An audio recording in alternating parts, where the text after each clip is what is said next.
another sellout crowd expected tonight at PNC Park. This will be the 12th sellout of the year, this dream season of 2011. Buccos fell to the Redbirds last night 6-4, so they will try to even the series. The Pirates and the Cardinals just a game back now behind the Milwaukee Brewers in the National League Central Division. The battle for the division continues.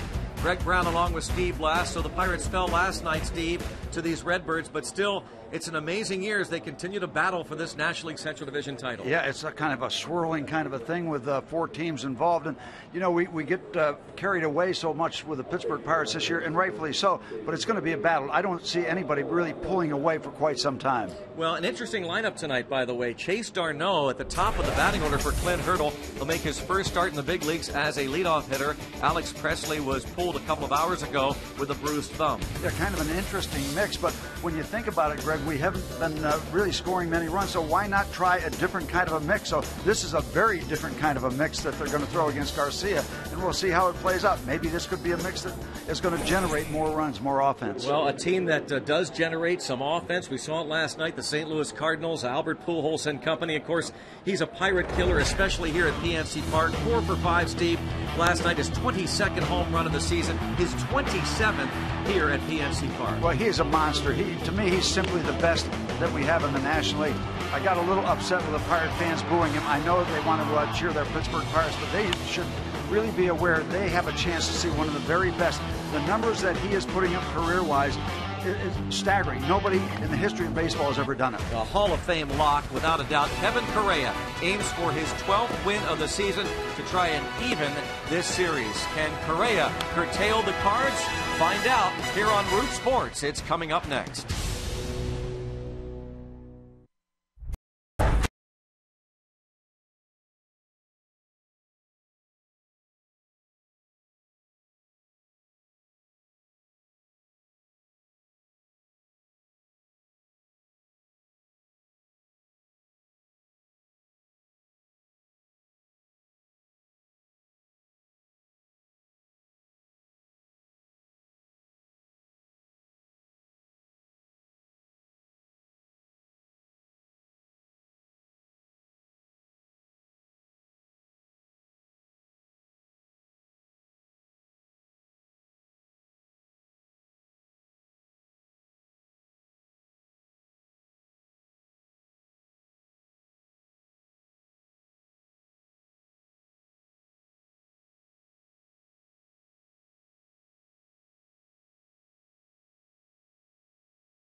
Call on Root Sports is sponsored by Barrel Automotive. Barrel.com. Definitely worth the click. Let's go Bucks. And we welcome you back to PNC Park and both clubs honoring the Negro Leagues. The Pirates will be wearing the uniforms of the Homestead Grays, while the Cardinals will be wearing the uniforms of the old St. Louis Stars. And, of course, here at Highmark Legacy Square at PNC Park, honoring the Negro League players, Smokey Joe Williams, Buck Leonard, to name a couple. And the Pirates and their fans are all in and packed in to PNC Park for Game 2 of this 3-game series, anticipating 3 straight days of sellout crowds. Still streaming across Clemente Bridge, and they're going to be filling up all these seats. It'll be a fun night. Magical mystery tour that is 2011 continues. Ball 1 on Skip Schumacher, starting at second base. It's Kevin Correa, tied for 3rd in the league with 11 wins. Shot to first, and that is Brandon Wood over there. A different look to the lineup and the infield. Brandon Wood's first start at first base for the Pirates. Here's the Cardinals lineup. Schumacher, John Jay will come to the plate. Then it's Pujols and Matt Holliday. Lance Berkman bats 5th. David Freese, the 3rd baseman, hits 6th. Yadier Molina will be followed by Daniel Descalso at short and Jaime Garcia on the hill. And they're working against Kevin Correa, 11-7, 4.04 ERA, 21st start. A brilliant start against the St. Louis Cardinals, his 2nd start of the year when he went 7 shutout innings and picking up a win, his 2nd win as a Pirate.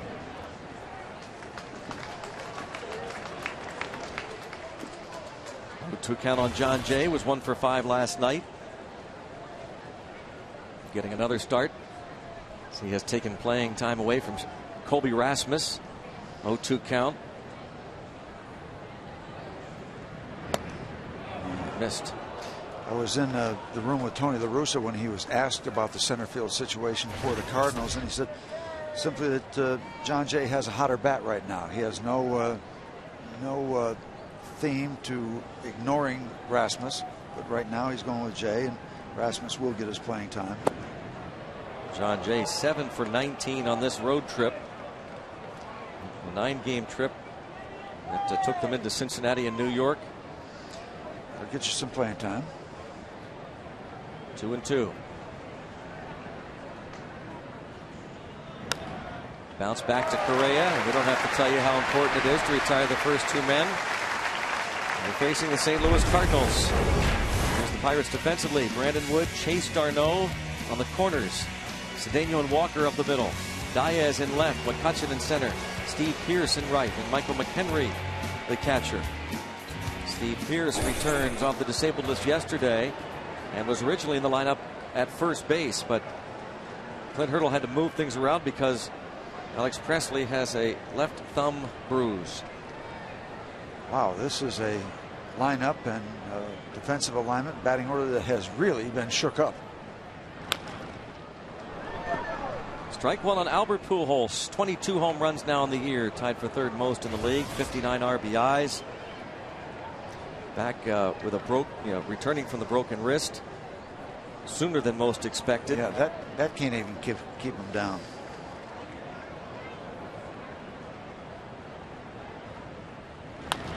High chopper.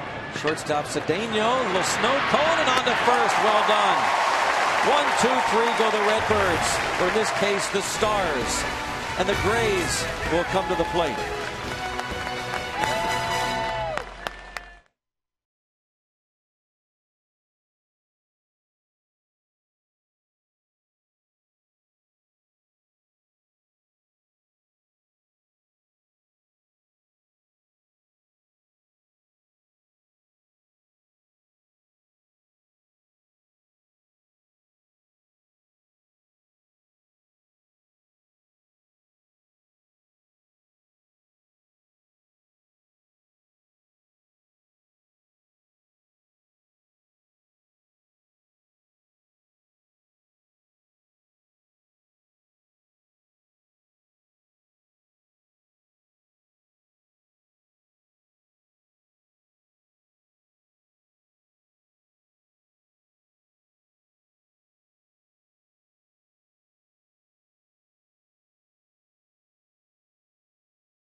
Alex Presley, left thumb contusion, suffered in last night's game.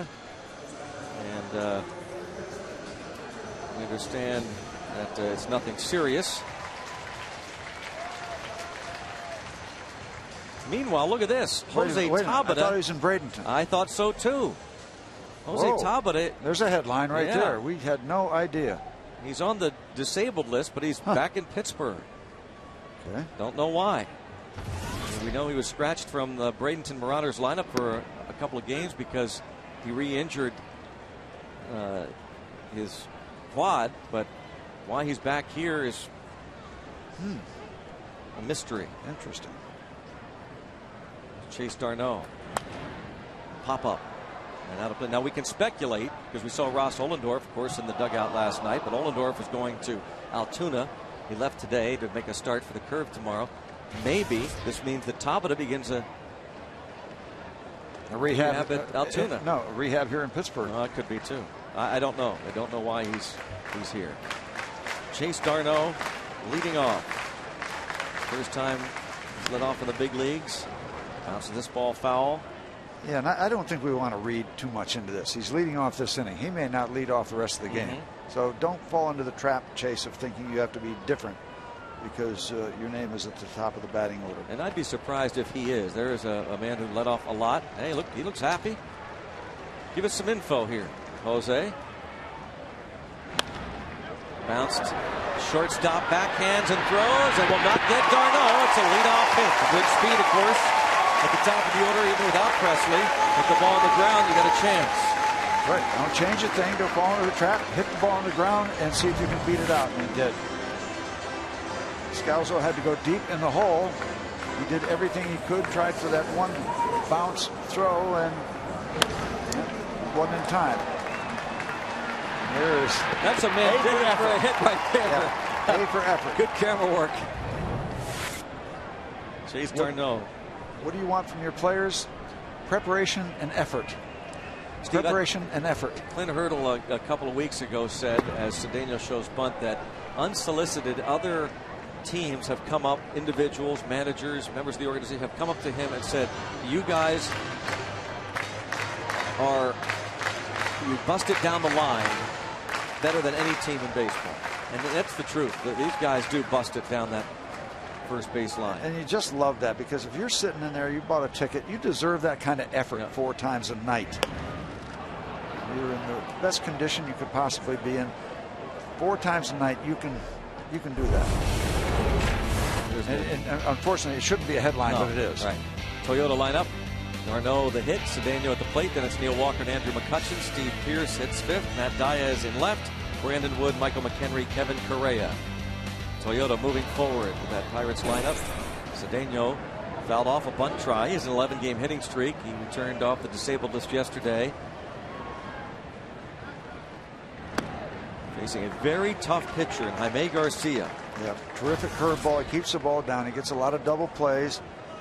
His control is very good. 20 starts, 32 walks. That's excellent control out of Reynosa, Mexico. 25-year-old, 6'2", 215-pound Jaime Garcia. Young career. He's already 23-13. Impressive. Fly ball to shallow right near the line, and the catch is made. A lumbering Lance Berkman over to make the play. Cedeno's retired in the first out here in the first inning. Overall numbers for Garcia. He already has 2 shutouts. One his first start of the year against San Diego. Another one against the Milwaukee Brewers. 9-4. You see the overall numbers. Steve, if he hadn't given up 11 runs in 3 1/3 innings on May the 28th against the Rockies, his ERA would be the 2nd best in the league. There's Chris Carpenter, who won again against the Pirates last night. He's 12-2 lifetime against the Bucks. And you know who he would be behind in the ERA race? Jeff Karstens. Jeff Karstens right now leads the National League in earned run average. Now, that can change. Ryan Vogelsong will pitch tonight, and he'll qualify once again unless he gets knocked out real early. And, is that the feel-good story in the National League? Runner goes, and Didn't even have to throw it, but Molina went ahead and did, and it's a stolen base for d'Arnaud, and he is 7 for 7 in the stolen base department.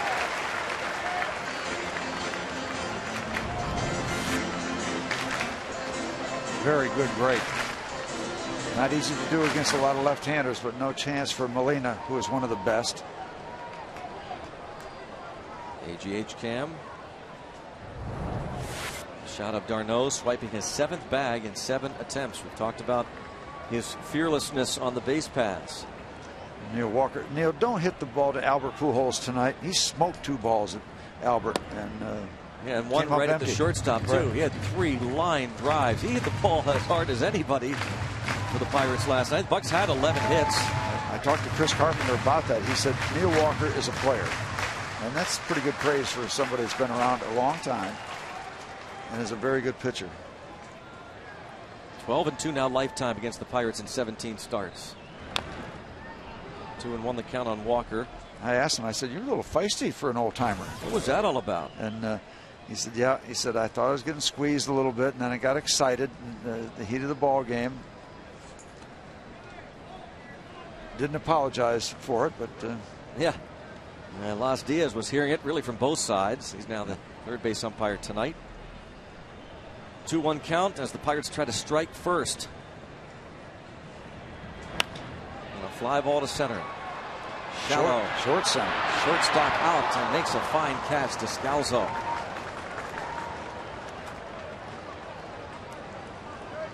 Brings up McCutchen.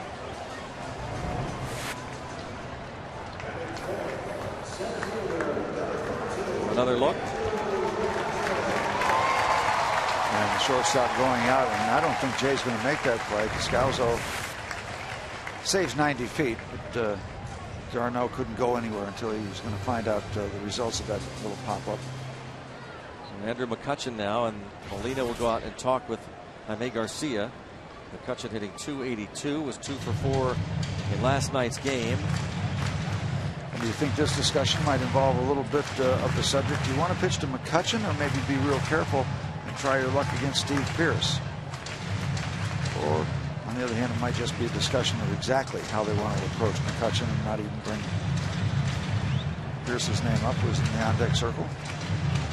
McCutchen hitting .315 against lefties this season. Point being, you can try to throw your kind of pitch after pitch after pitch during this at bat, and if you lose them, no big deal.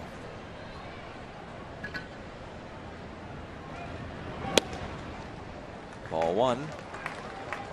McCutchen 7 for 15 this season against the Cardinals. It's the 5th game between these two clubs. Infield hit for d'Arnaud. Stole second. A strike. 1-1 on McCutchen. You know, that is an interesting thing. Just the 5th game. We've been talking about Brewers, Cardinals. I mean, the names of these teams have been all over the place with the Pirates playing well, but yet only the 5th game against St. Louis. We've been talking about them enough. You would think it was the 13th or 14th game. A lot of baseball yet to be played between these two teams. 1-1 pitch, and now 1-2 on McCutchen. 59 RBIs on the year. Good breaking ball. It's out in front.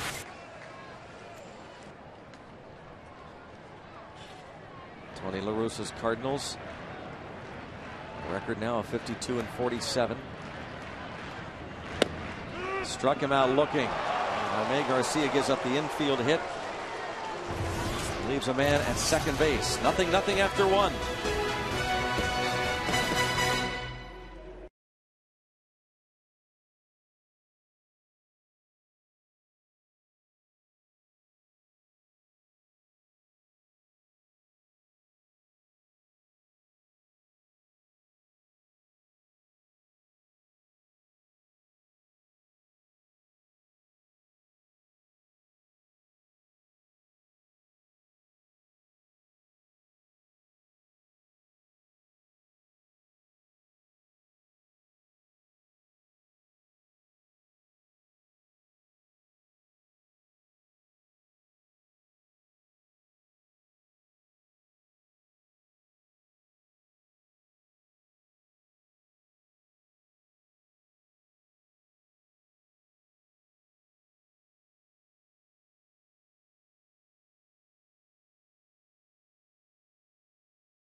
updated standings with that big Reds victory over the Atlanta Braves. They'll conclude that series tomorrow. The Braves will host the Pirates Monday to begin a 4-game series at Turner Field.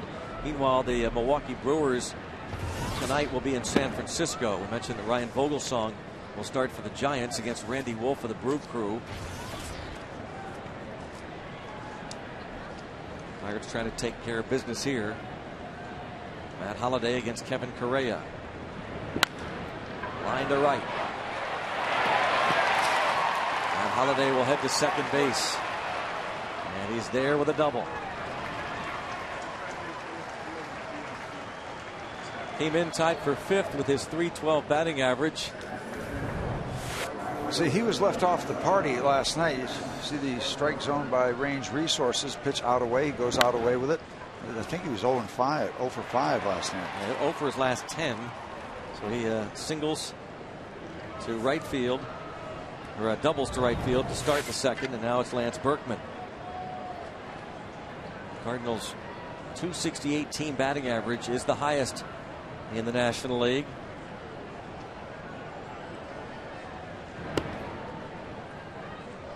Berkman having a bounce back season. A lot of people wondered if he had enough left in the tank after last year going from Houston to the Yankees. Not doing all that much, but he has found a home in St. Louis for sure.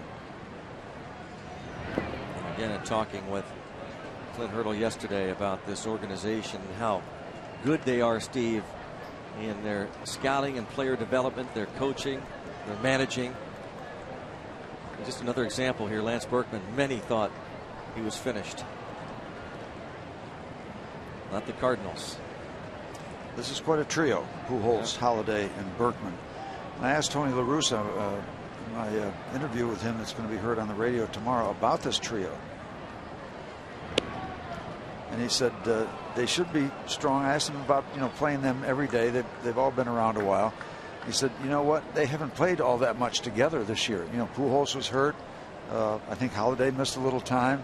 Berkman's been around, but he said they certainly watch that. 3-1. So talking to the Cardinals people about the personality of Lance Berkman and what a great addition that has been to the clubhouse, because Tony La Russa's got a good sense of humor, but he's a pretty serious guy once he's in that manager's office. And Berkman has really added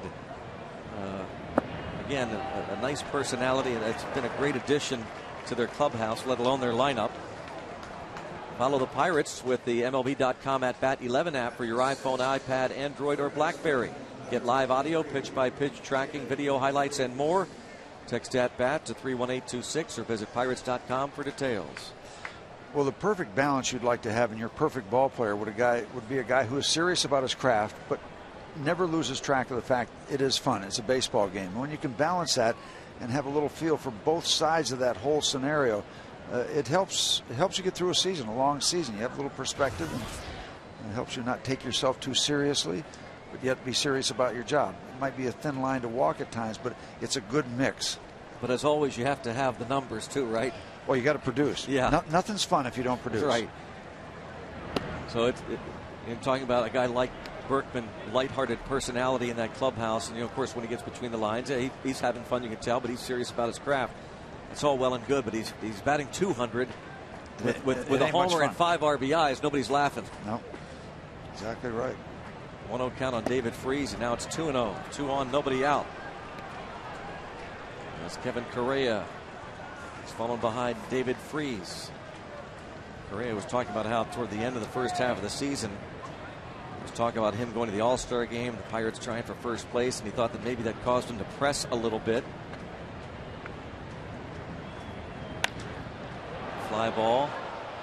Hit well to right center. McCutcheon over. And it's the right fielder, Pierce, who makes the catch. A lot of traffic out there, and Steve Pierce comes back off the DL and makes a fine catch, and that ball had all kind of carry on it. Give you a real good look.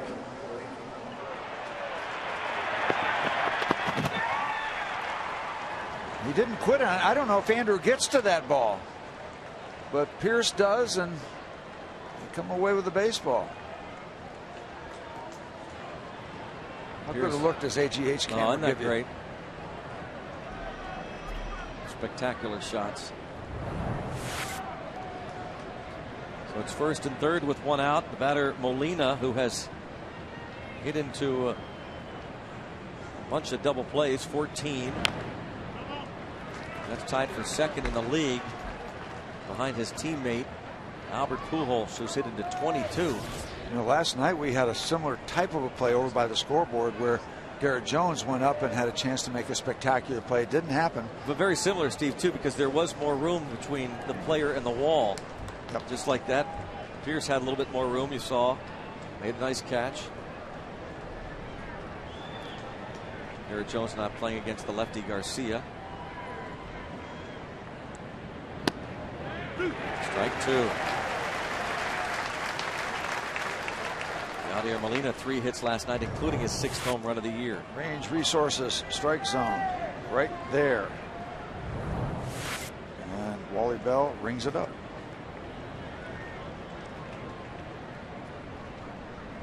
I caught it.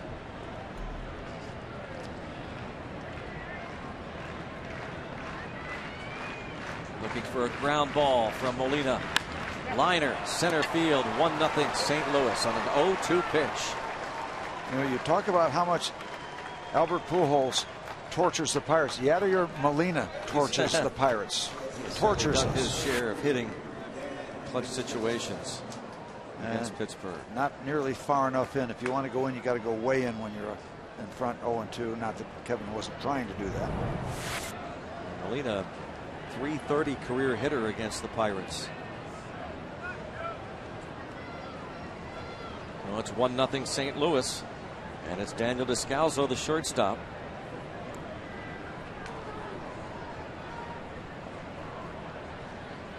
Descalso hitting .261 and takes ball one.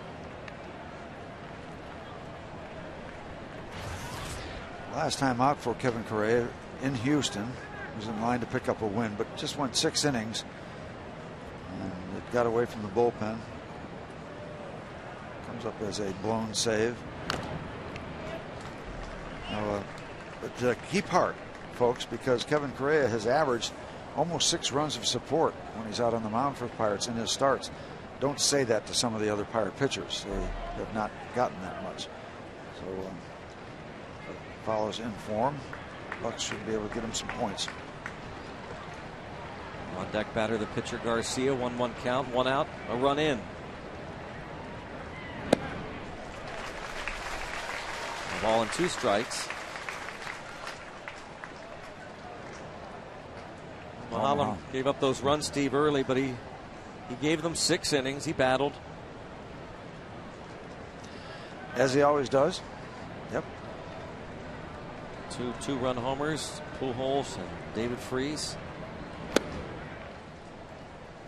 2-2 on Descalso.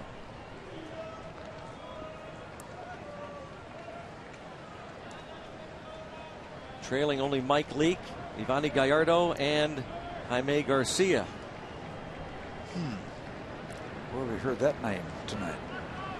2 pitchers that get a bunch of runs. Line toward left, and it is a foul ball.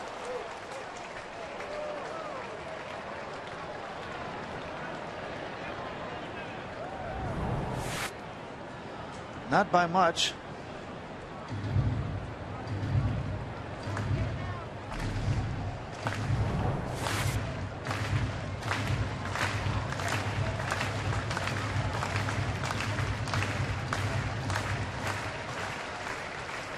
Descalso making his 5th start at shortstop this season.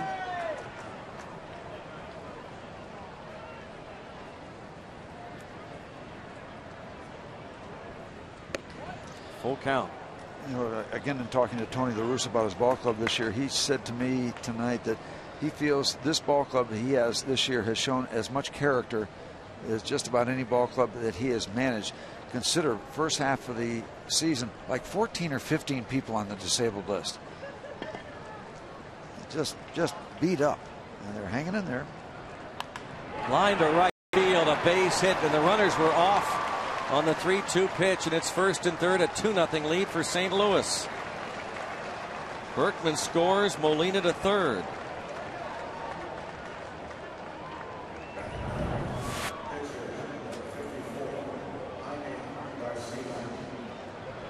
Descalzo's 26th RBI. Here comes Ray Searage. Well, the second inning tonight looking like the first inning last night. A double, a walk, back-to-back singles. In and around a terrific, more offense-saving play by Pierce in right field. And none of these hits cheap.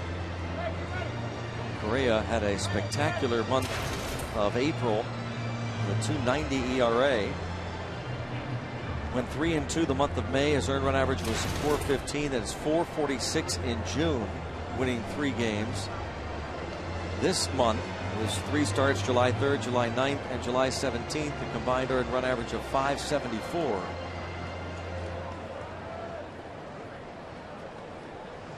Pitcher Jaime Garcia, 3 for 37. See if he's out there to try and bunt the runner to second.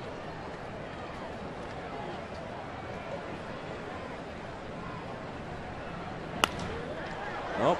Caught nicely done by Walker.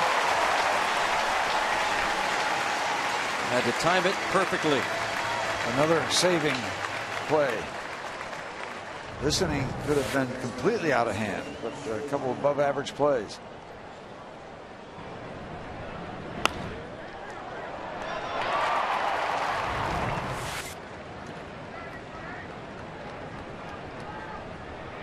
Walker makes a fine grab of the line drive hit by the pitcher Garcia. Now it's Skip Schumacher against Correa.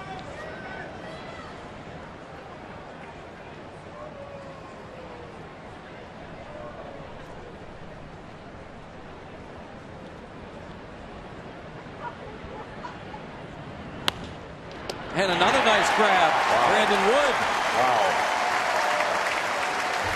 Get him off the field. Get the bats. Cardinals get 2.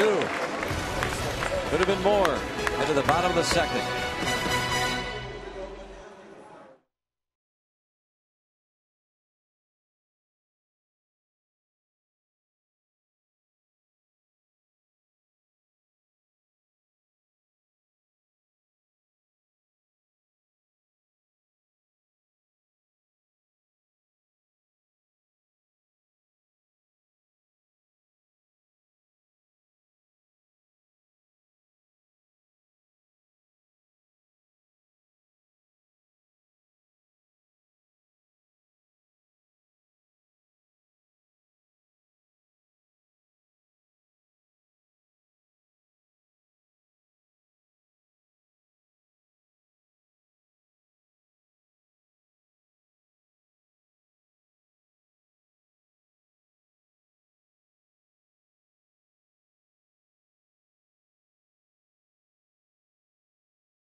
Some BBs hit. BBs caught. Now we're going to slow it down. AGH cam. There goes the runner. Here comes the baseball. there is the glove. Well played.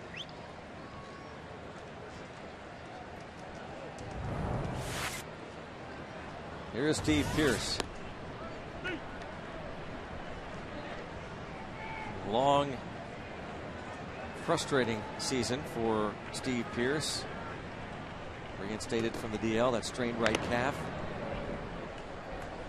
Out since May the 29th. Our day key matchup. 303 career hitter against lefties. Last 7 games while at Indy, 267. Keep an eye on this matchup throughout the game. Thanks to Day Automotive, we're going to make your day. And quick strikeout of Steve Pearce.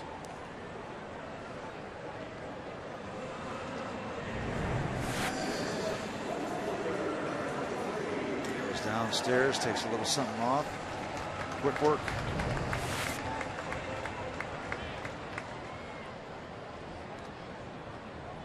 The party liner. And a line drive by Diaz heading into the corner. Matt Diaz rifles one to right. And into second with a double. There you go. With authority. Matt Diaz loves to hit to the opposite field. You might wind up having National League teams have a reverse shift on him. You have to pull it to hit the other way. I mean, I chuckle at that initially, Steve, but I tell you, if I'm an opposing manager, I shift everybody over. He doesn't want to pull the ball.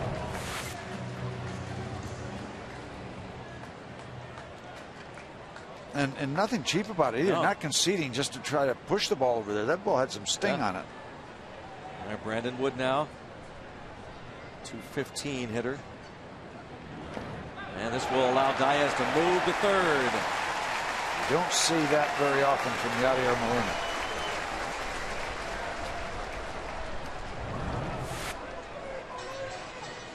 Right through the wicket. That's all camera there, or all catcher there. I mean, it would be a wild pitch, obviously, but Yadier Molina will tell you he never has that happen. That glove is always lower, down on the ground. But maybe a chance for a cheap run. And they'll concede it, obviously, looking for an out. Even a ground ball will do it. Let's go down to Lacey Collins. Greg, I saw Brandon Wood run off the field after the first inning. I said, so where'd you get that glove? And he says, it's Neil Walker's. And I said, second baseman, Neil Walker? And he said, yeah, I've got one, but I like his better. And I said, second baseman, Neil Walker again. And he goes, he's got it for emergencies. Today, I think the emergency was called. Wow. How about that? There's a shot headed up the middle and a base hit. So from the glove to the bat for Brandon Wood. And the Bucks are on the board.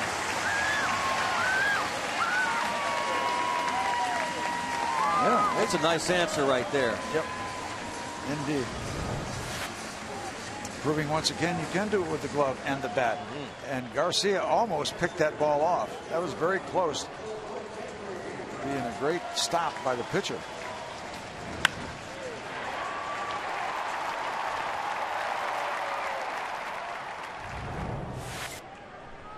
Brandon Wood picks up RBI number 18. Here's Michael McHenry.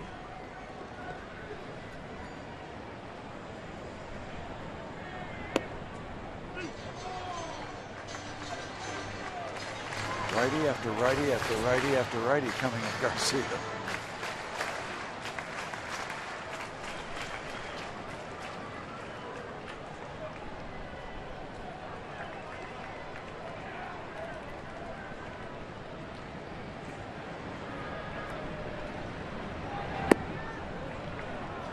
Ball, one strike on McHenry. Steve, we're talking about the Molina defense, and it seems like that's been a staple for the Cardinals over the years. Whoever they've had behind the plate seems like they've been strong defensively. Who's the guy that Mike Matheny for a long time? Yeah, he was one of the best. Off the end of the bat, go to second for one, and to first. And there's a pick by Pujols at the other end for an inning-ending double play. Pirates get one, onto the third. 2-1 St. Louis.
but this morning in Cranberry, Clint Hurdle and several players joining 40 kids in the Miracle League Fantasy Camp. Neil Walker said it's baseball in its purest form, getting to play just with pure joy by hitting or catching a ball. Now, he said we get as much excitement as players as the kids did. Michael McHenry simply said, I can't wait to get back. Now, back to Neil Walker. He made a new friend. Her name is Bailey. She will be attending Pine Richland Middle School, and so she gave him a big go Rams. All right. Great stuff. Doesn't get much better than that. Paul Mahalam was also on hand. It'll get you down off any cloud you might be on right there. That's real.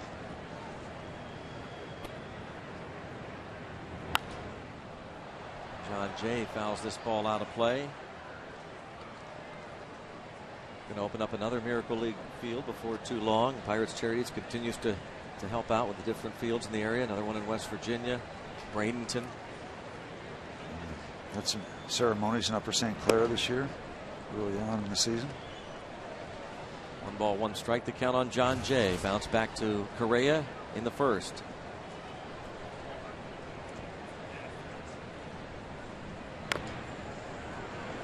Again.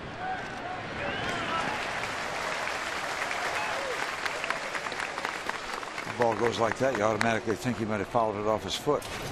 Not so. Correa again aiming for that 12th win. Now he'll face Albert Pujols for the second time. Stop booing. Stop booing, Albert. You know, if you can, bring your kids out to watch him tomorrow if you can find a ticket. If not, buy some tickets for the next time the Cardinals are in town, because you'd like your kids, your sons and daughters, nieces and nephews, to see the best player in the National League.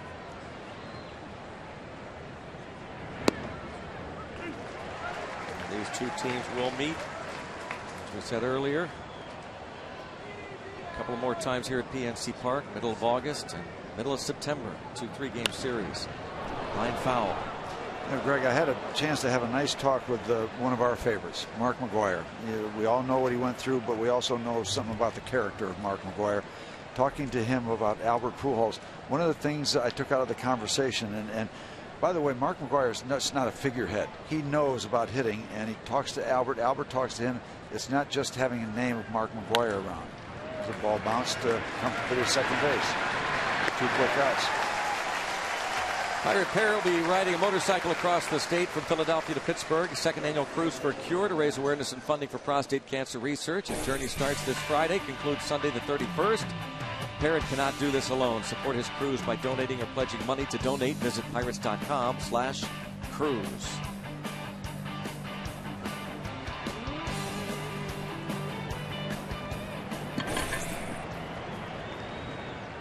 Parrott on hand, and now Holiday fouls us out of play. Steve, you were having this conversation with McGwire, and I remember when Tony La Russa was trying to bring him back out of well, of course he had been retired, but back into baseball. He was really courting him for a couple of years, but that was one of the things he said is this guy studies hitting. He's a student of the game. Exactly, and you give Tony La Russa, because Tony had a lot to do. There might have been some issues about bringing him back, and Tony La Russa bought him back, and I give Tony a lot of credit. And Mark McGwire saying about Albert Pujols, he's short to the ball and long after the ball, and that gives you a visual image of how quickly he gets to the ball. Short to the ball, long after the ball. The finish is what carries the ball the distances. He's a good person. This man is a good person. Yep, he absolutely is. And when we show you the Miracle League fields, I don't know that any player single-handedly has done more for kids, abused kids, over the years than Mark McGwire. Get a pitch here to work with, which we will. There was talk around the ball club when he was making $7 or $8 million, and I can't confirm it. The first $1 million went to abused kids. Yep, off the top. Yep. Off the top. It did. Well, that'll tell you a little bit about that man right there.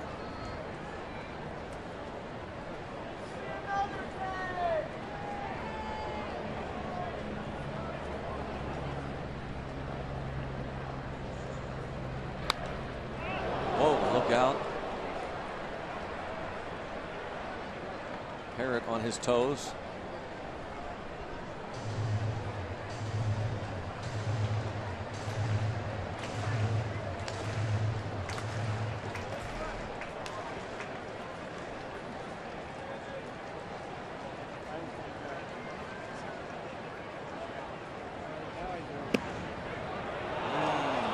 they might get a call. Wally Bell maybe thought that was a bit high, but that was close.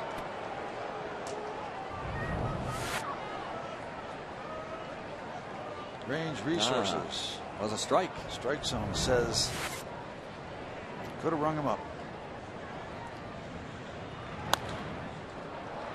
Fly ball heading toward the seats.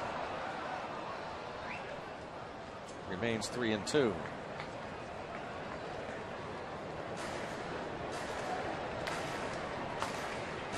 Yeah, I asked Big Mac, I said, you just turn him loose until, okay, BP starts at 4:30. With Pujols? With Pujols. And he said, no, Albert studies the game, and I wait for him to come to me because he's kind of his own batting coach when it comes down to cases, but he will come to me and we will talk about things. So there's an exchange.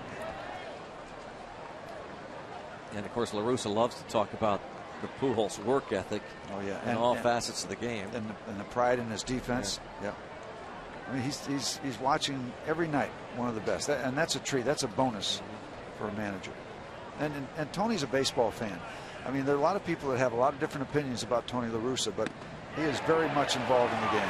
Oh, so 2 pitches this at bat go the way of Holliday and the Cardinals. The one that was called a ball that was a strike, and this check swing they appealed, but first base umpire John Hirschbeck said Holliday did not offer.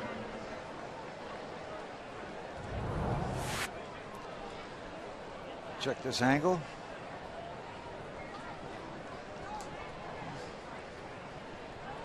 You get some of those you won't get. They didn't get it there. Lance Berkman walked and scored in the second as a 6-game hitting streak going.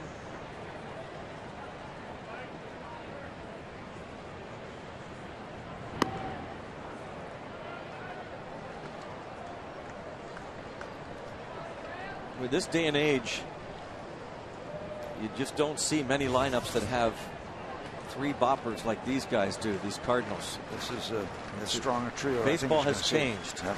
And so you have 3 in the order like Pujols, Holliday, and Berkman. That is a tough road. And 2 pitches that miss badly.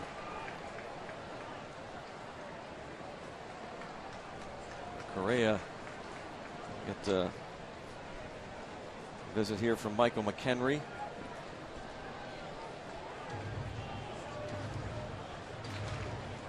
He's hoping to make some subtle changes mechanically, primarily focusing on a more stable lower body in his delivery. He says when runners are on base in a tight situation, he tends to use his legs too much, tries a little bit too hard basically, and I think we saw that the first 2 pitches. 2-1. That was an angry fastball. Says when that happens, his front side can get ahead of the rest of his body and won't stay on top of the ball as well. And he also said that's something he's fought his entire career. Pitching coach Ray Searage. 2-1 count on Berkman. Not much threat of Holliday going, is there? Nope. Line drive right at second base area. Ronnie Cedeno on that overshift makes the play. Some hard hit balls, but 2-1 St. Louis.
Looking at the class, Bert Blyleven, 287 wins in 22 seasons. Roberto Alomar, 17 seasons, 300 average, 10 Gold Gloves. And Pat Gillick, GM for the Blue Jays, Orioles, Mariners, and Phillies. World Series titles in 92 and 93 with the Jays. Our PNC Achievement, brought to you by PNC for the Achiever in You. How about that 242 complete games?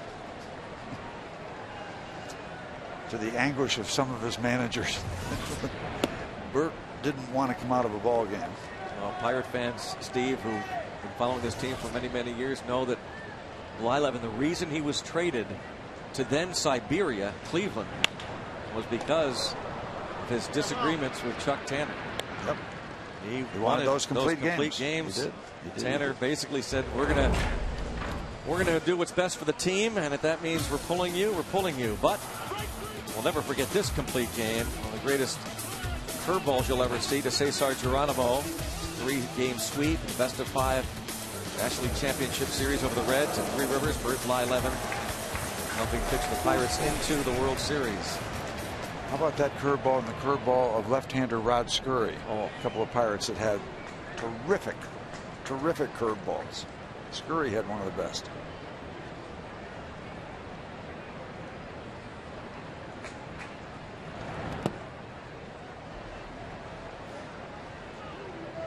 It's always a great moment for baseball, obviously, the induction ceremonies taking place in Cooperstown.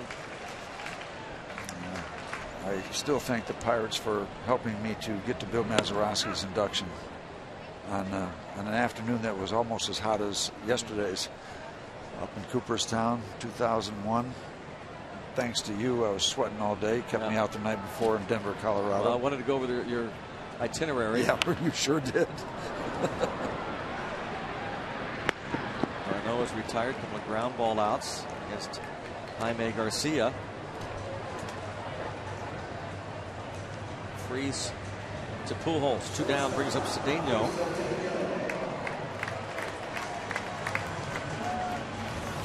Pirates and Cardinals wearing the throwback uniforms, the Negro League teams, the Homestead Grays and the St. Louis Stars. The Stars, originally known as the St. Louis Giants, took on the name of the Stars in 1922. And of course the Grays, along with the Pittsburgh Crawfords, 2 of the very best Negro League teams of all time. You have teams like what? The Birmingham Black Barons, the Kansas City Monarchs. Yep. The Pirates honor the Negro Leagues inside PNC Park at Legacy Square.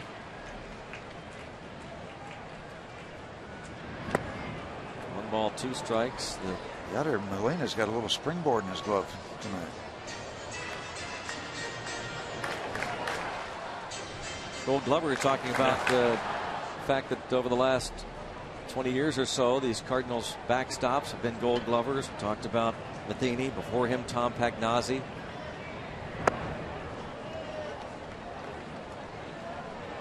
Two count on Cedeno.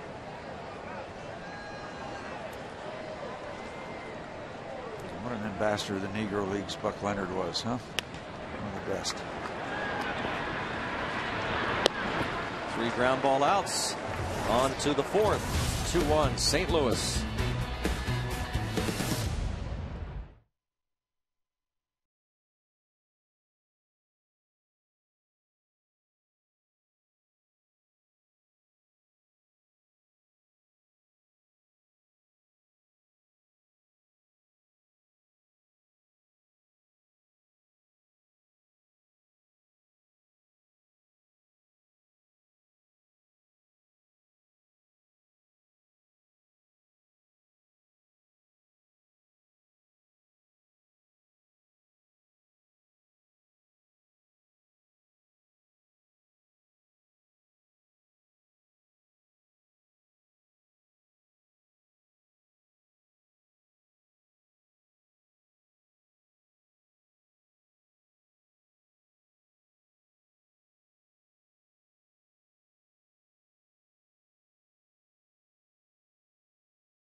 Baseball on Root Sports is sponsored by Toyota.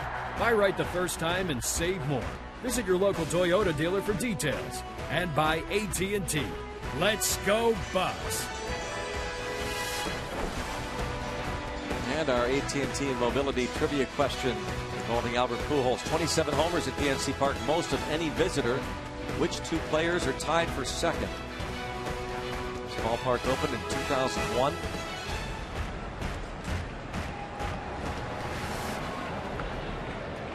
David Freese was retired on a nice play out in right center field by Steve Pierce. What do you think, Steve? Visiting players have hit a bunch of home runs here. Prince Fielder. Is it a bunch for sure? How about Ramos Ramirez? Now, is it a bunch, but how about the big first baseman for the Phillies? Ryan Howard hasn't hit but a couple. How about Ryan Braun? Braun. I'll say Fielder and who else was it?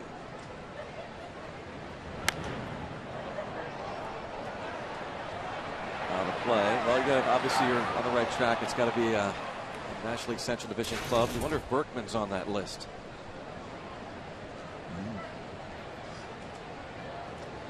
I'm going to say Braun and Fielder. No, I'm not going to say Braun. Fielder. And, I like Fielder as a guess. I like that too. David Freese going down swinging. First strikeout.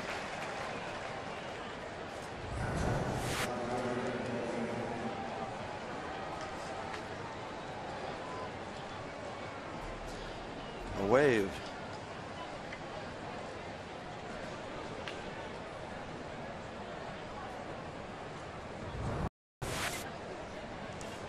Molina singled in a run in the second.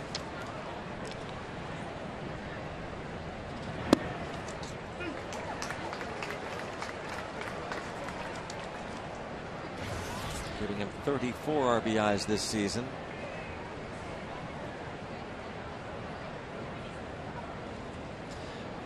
I'm going to say Howard and Fielder. I know for the longest time Howard was homerless here in this yard. So we're going to take Howard off that list. Stay with Fielder. I like Fielder. I wonder if Ramirez might not be up there. I'm going to go ahead and say Ramirez and Fielder. Go with them. No, I think the director was showing us Berkman to throw us off our game, so he's out. I'll go with Fielder and Ramirez.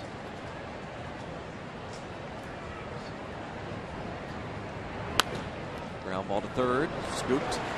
Garneau to Wood. Correa had a 1-2-3 first inning. He retired the first two men in the third before walking Holiday. And he would, of course, love to get Descalzo here so that Jaime Garcia would lead off next inning. Descalzo collected his 26th RBI when he singled on a 3-2 pitch in the second. From any angle, it is a beautiful sight. We say it so many times, there's nothing like a full PNC Park. And the Cardinals players were asked about it after the game last night.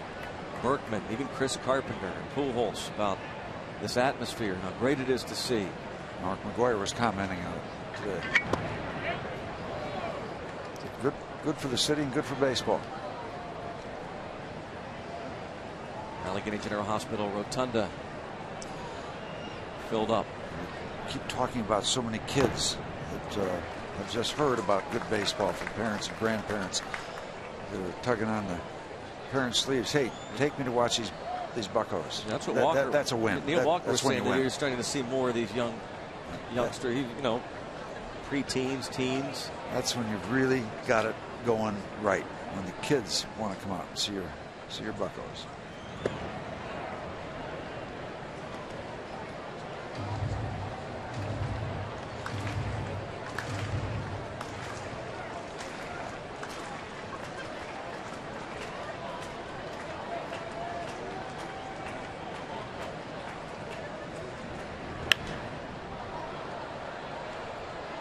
souvenir. 2-2 the count on Descalzo.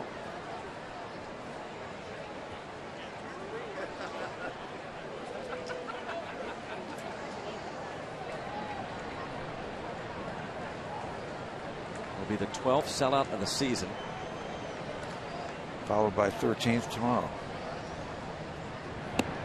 Should point out that some tickets do remain for tomorrow. And now close play as Wally Bell is hearing it. Close pitch. Let's take a look at the grid. The strike zone, range resources. Outside.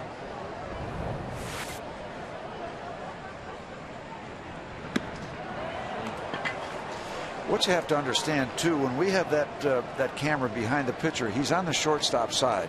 So if in conception you moved it directly in back of the pitcher, that ball would appear to be even further outside, just because of the angle, how that works. So it's not directly behind, so you move it over, you even get more of an effect of being further outside that grid.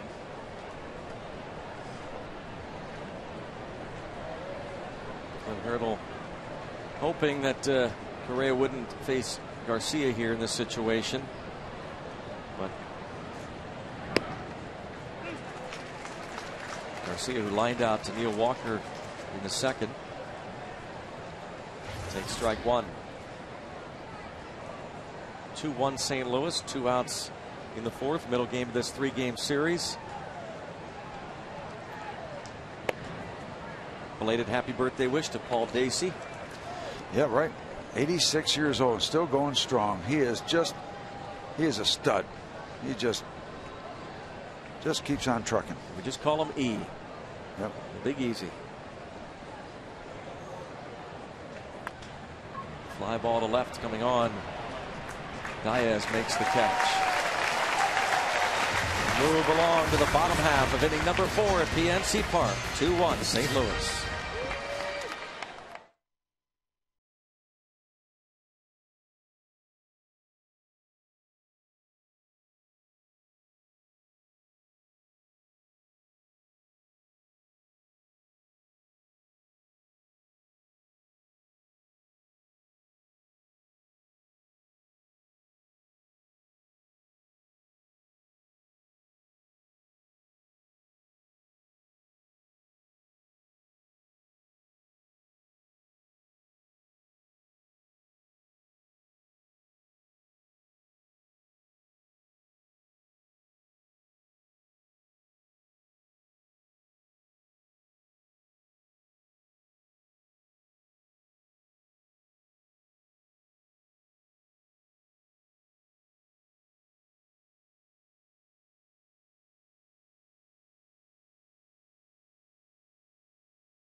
Walker, McCutchen, Pierce due up, and our AT&T mobility trivia question. Albert Pujols last night at his 27th career home run in this ballpark. Most of any visitor. Which 2 players tied for second? Prince Fielder on that list? Berkman and Edmonds. Steve. Wow. Jim Edmonds. We were wrong. Should have trusted our director. Ryan Braun has 7, we're told, so you were right up there, Steve. What about Fielder? 9. But Howard. 1. That's what I thought.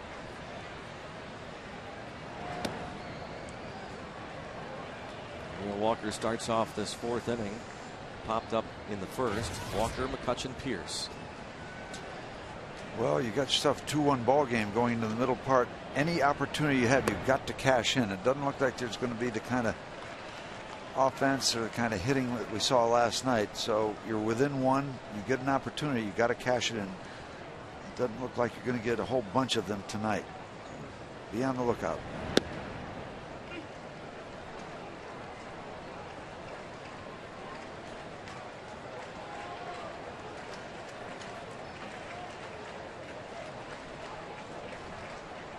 Walker has steadily brought that batting average up from the right side up.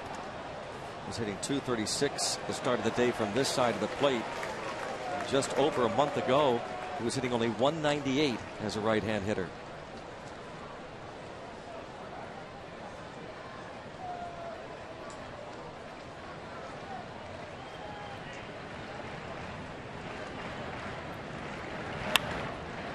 Breaking ball, diving stop. Descalso to his feet. What a play. Daniel Descalso. Didn't know much about this young man, but he can pick it. Went out into center field, made a nice catch on the run to save his pitcher, Garcia, and now saves him again. 2-1 game, leadoff man. Looks like a sure base hit and is not. Just his 5th start at short, robbing Walker of a hit. Boy, the AGH cam really shows you how the hinge closes on these gloves, these modern gloves. You get the ball inside and both sides of the glove close over. And that's how they're made. They're made to do that. Get the ball in the pocket, it's going to stay there. It didn't close as easily like just the webbing that did it before, right? Yeah, yeah, pretty much, and that was because it was up there with softer, less padding and all that. But these things are hinges. And take a look at that glove that Mr. Garcia had. We're looking at the Descalzos now, but when we look at the pitcher, Garcia, it's red, and it looked like 6 cows died for that glove. Looks huge.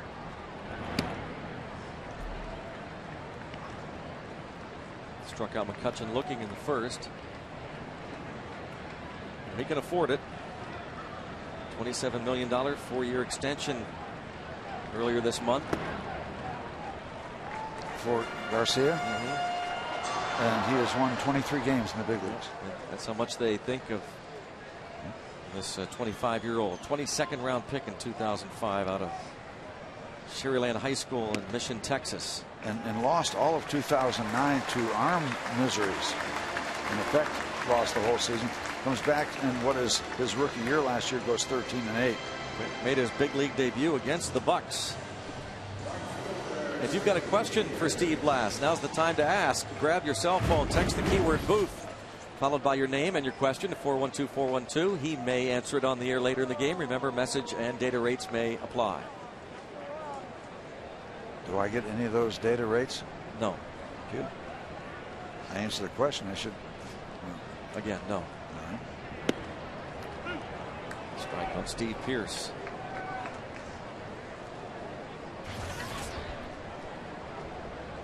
Struck out in the second.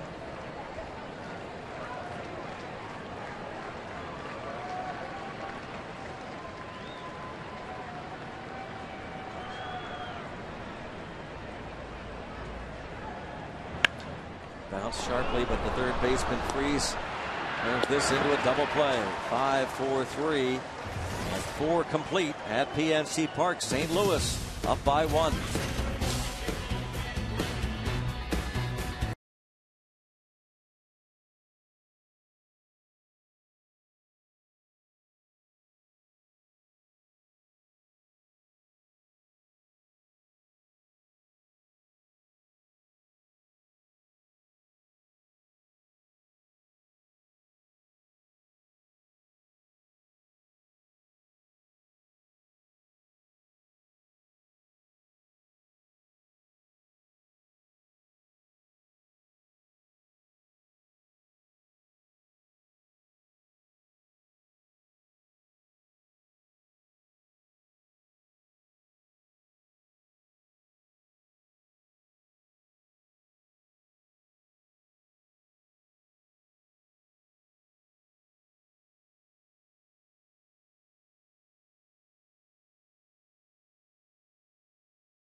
Play big tomorrow, as you saw. Giant Eagle Advantage card, Bucks and Cardinals 135. Purchase tickets on the day of the game and you'll save $5 off select reserve seats. Purchase in advance, double those savings to $10 off. Get tickets, visit the PNC Park ticket windows or go online, pirates.com/advantage card. Strike on Schumacher. Skip Schumacher has grounded out and lined to first.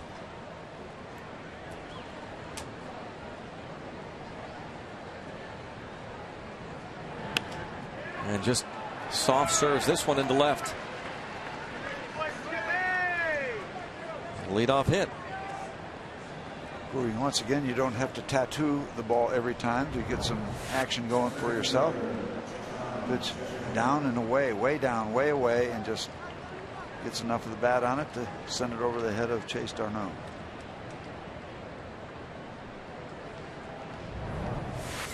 John Jay will come to the plate. He has bounced out twice to the pitcher Correa. Critical juncture right here. You're getting down looking at that trio we keep talking about, and you don't want many people on base, as Greg mentioned earlier, but Schumacher is on there now. Critical at bat. Jay, kind of the opening act for the big trio.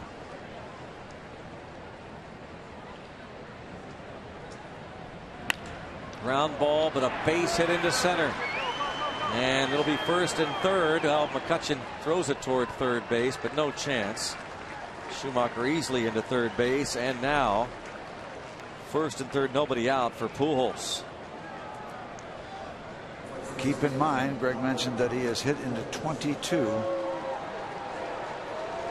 double plays. Yep. And here's an interesting text the booth question from John. Steve, how would you have pitched to Albert Pujols? Well, I'll be very serious. I've been thinking about that, and I would try to crowd him, get him off the plate, and I won with sliders. Try to get him off the plate, move him off the plate, even if I miss, and throw sliders away. And still, there's no guarantee, but you've got to protect your effective pitching zone. My pitching zone for right-handers was out away with the slider, and you got to protect that by moving them and not letting them dive out there to take that pitch away. Let me ask you this: have you seen over the years enough pitchers maybe do that to Pujols, or few do? I only see our guys, yeah, and so apparently we're not doing it a lot with the numbers he's putting up. And that's not a guarantee. He is just simply that good. My ultimate way of pitching to him would be when he's out with that broken wrist. There's your answer, John. Pitch to him when he's on the DL with a broken wrist. Line drive foul.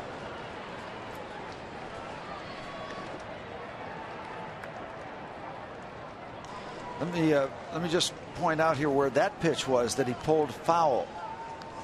Take a look at the grid. That pitch is downstairs, not far enough away, so he's able to turn it back around. But down is good. Keeps him on the ground. And overthrowing that breaking ball. That's the ultimate example of getting the body so far out in front of your arm that your arm can never catch up. Big point in this ball game right here, right now. Top of the fifth inning. A lot of ball to be played after this, but this could set a tone one way or the other. Even this pitch set the tone for this whole ball game. Line drive into the gap in right center. Pitch upstairs. That's just the danger zone. Albert's going to hurt you a lot with that location. Another hit, another ribby for Pujols. 3-1. Pitch by pitch to Albert. Downstairs and then pulled foul. We're okay. Bad miss with the curveball and then right in the hitting zone.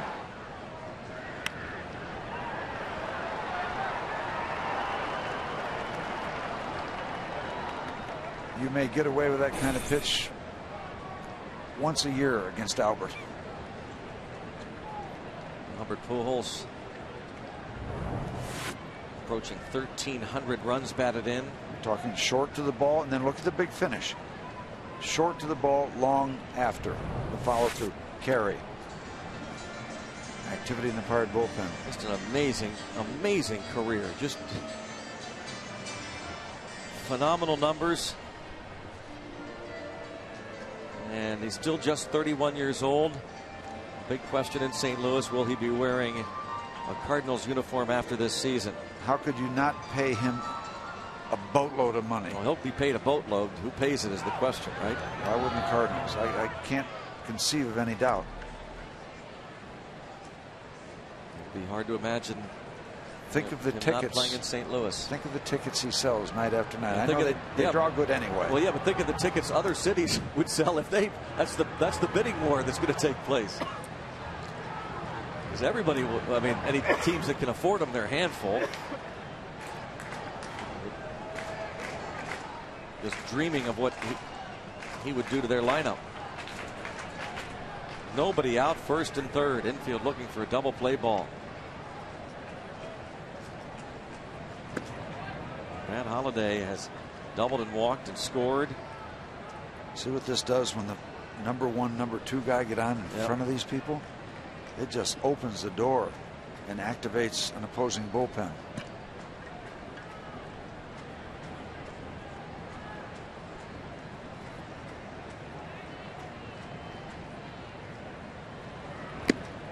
Foul tip. 1 ball, 1 strike on Matt Holliday. Batting title in 2007. Hit .340 for Clint Hurdle. Came over from the A's in July of 2009 in the Brett Wallace deal. 1-1 count.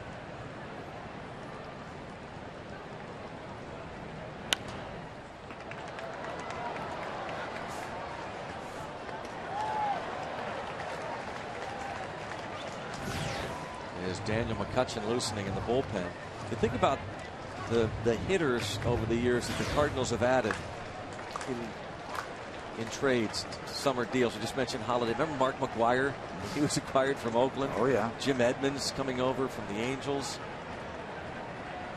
The last 20 years or so, they've added some big time boppers, and now with a week to go Berkman, for the Holliday. non-waiting trading deadline. Scott Rowland, of course, from the Phillies. J.D. Drew.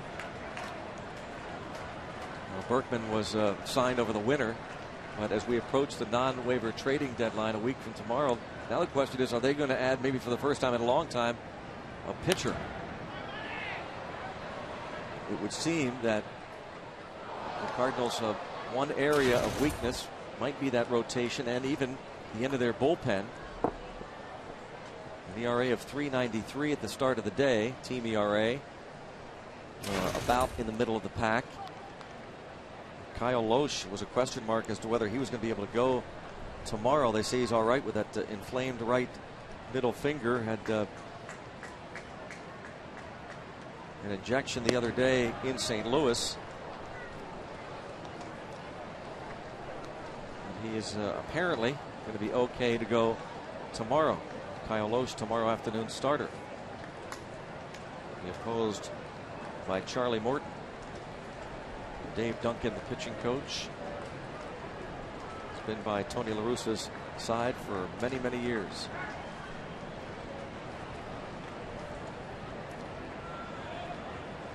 Warm night, and Kevin Correa is laboring here in the 5th inning.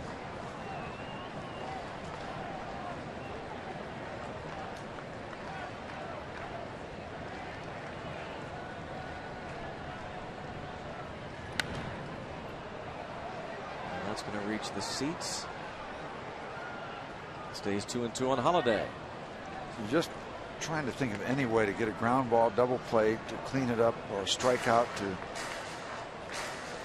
possibly even keep that runner at third from scoring. And Kevin Correa is working as hard as he possibly can to keep this thing together here in the top of the 5th, because it has got a chance to really blow up here in the top of the 5th inning.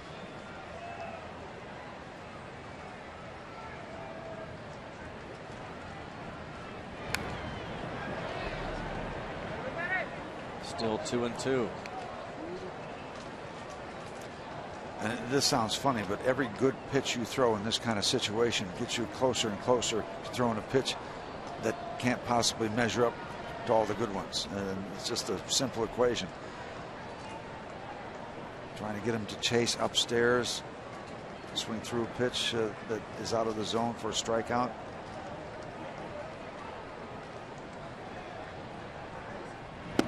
Oh, yeah. Brother. Great breaking ball. Still a little in the tank to get enough cut on that cutter, slider, whatever you want to call it. That's a dandy. That is a pitcher's pitch in a big time situation.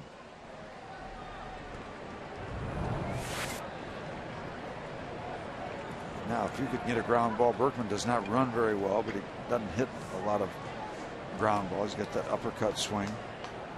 I think he's hit only six double plays, but it's on the table now. Yep. Big time strikeout. Great work from Kevin. Fly ball deep to center field, and Lance Berkman has clubbed a 3-run homer, his 27th. 6-1 St. Louis. Right after the big strikeout of Holiday, Correa gives up the 3-run bomb to Berkman.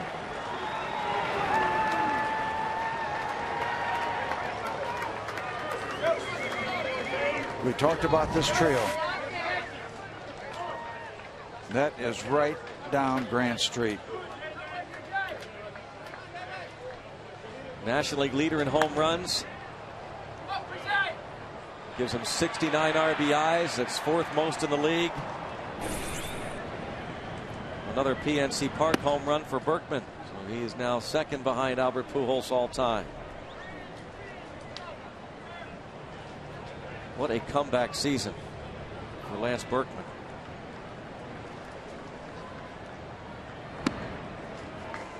We talk about taking the air out of a ballpark. Ouch. Lance Berkman now with 27 home runs this season. This ball into the right fielder Pierce for the 2nd out. Berkman hit a total of 14 home runs last year combined with the Astros and Yankees. His career high is 45 in 2006. His career high RBI total is also in 06, 136 ribbies for the Houston Astros.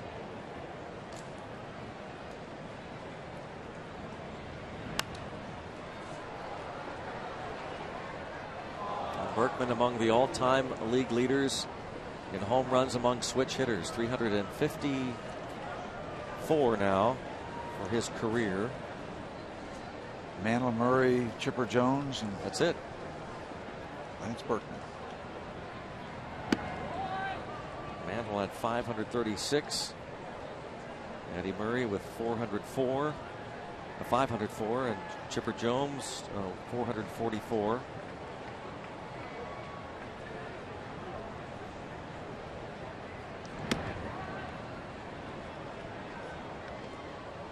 The 2-1 count on Yadier Molina.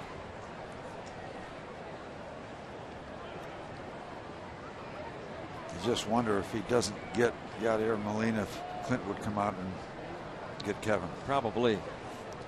Certainly McCutchen is ready.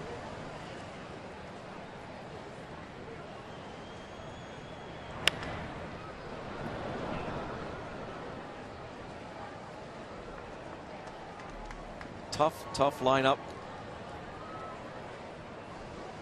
Correa has allowed 6 runs on 7 hits.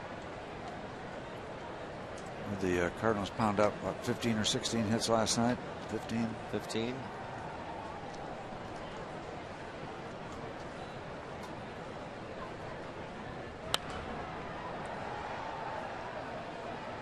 Stays 2-2. Molina an RBI single in the 2nd and a ground out in the 4th.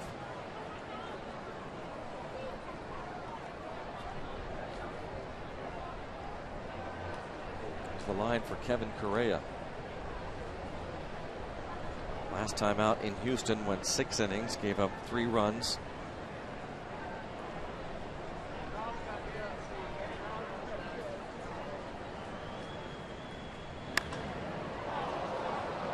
Fly ball toward the line and hits the pole for a home run.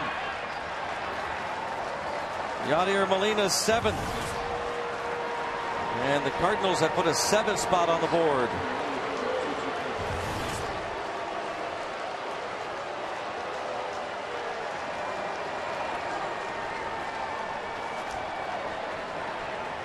That is going to be it. Short night for Correa. Molina hits his 2nd home run in 2 nights. Kevin Correa, who 2 starts back, went just 3 2/3 against the Cubs. Tonight goes 4 2/3 against the St. Louis Cardinals. They lead 7-1.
Chris Resop gave the Cardinals a 6-4 lead. This one gives them a 7-1 advantage.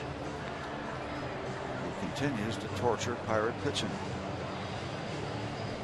Pujols and the rest of the Cardinals love it. It hits the foul pole as they react. Tell Big Bong gets that.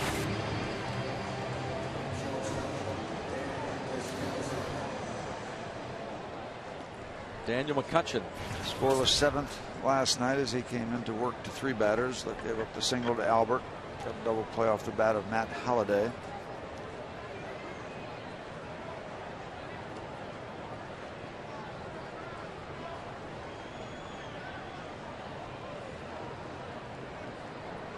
Correa gives up 7 and 4 2/3 on 8 hits. Fly ball to center fielder McCutchen. McCutchen to McCutchen.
Your favorite local teams, exclusive offers, and more. Text alerts to 412-412 for Root Sports Red Alerts.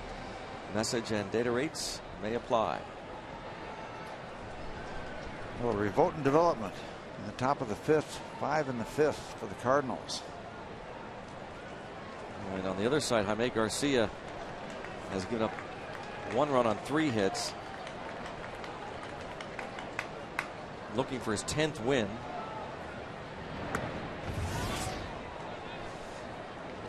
I saw Molina go over and talk to him in the half inning when they scored a bunch of runs. He's still a young pitcher, saying you can't change your approach. I'm almost sure he went over and counseled him on what he would like him to do with a lead that just really got extended.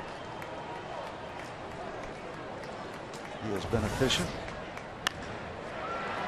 Nice job there by Diaz. 2 line drives, a double to right, and a single to center.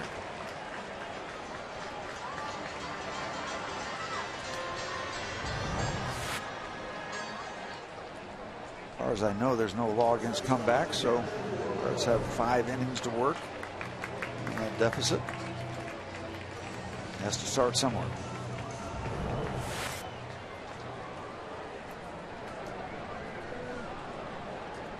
Brandon Wood with the RBI single in the second.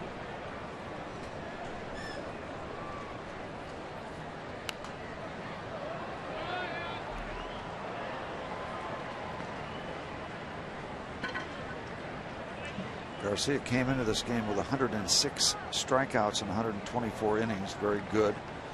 He recorded 2 tonight. He got McCutchen and Pierce.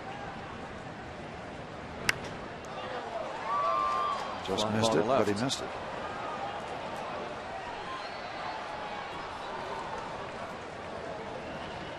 One out. 5th inning. Garcia, as we said, made his major league debut here at PNC Park in relief July 11, 2008. 2 months later, he underwent Tommy John surgery. Missed much of the 2009 season. So solid 2010, 13 and 8, a 2.70 ERA. Really terrific numbers for a rookie. 3rd in the National League Rookie of the Year award voting. Buster Posey, the Giants, won it.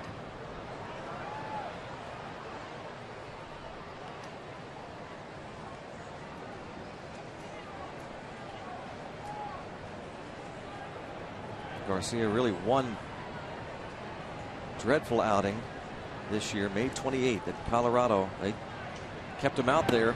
Wonder if it was a life lesson. 3 in the 3rd innings, 11 runs. That's getting your hat handed to you.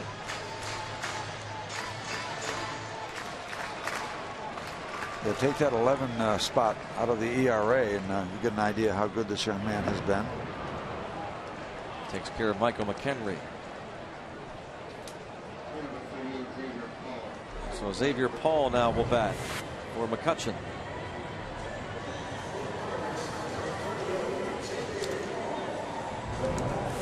Third K for Garcia.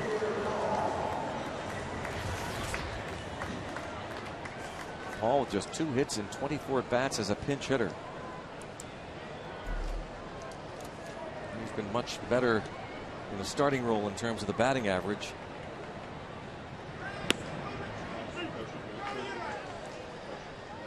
They were telling us that Garcia spent most of his youth in Texas, but was born in Reynosa, Mexico, a native.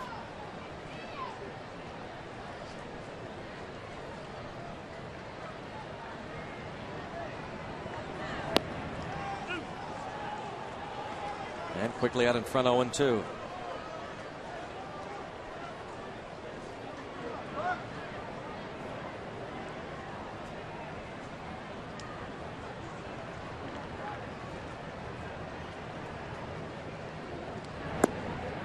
Takes care of Paul after a leadoff hit by Diaz, a fly out and 2 strikeouts back to back.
Coors Light freeze cam.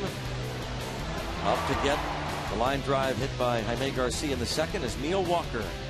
Coors Light freeze cam brought to you by Coors Light, the world's most refreshing beer.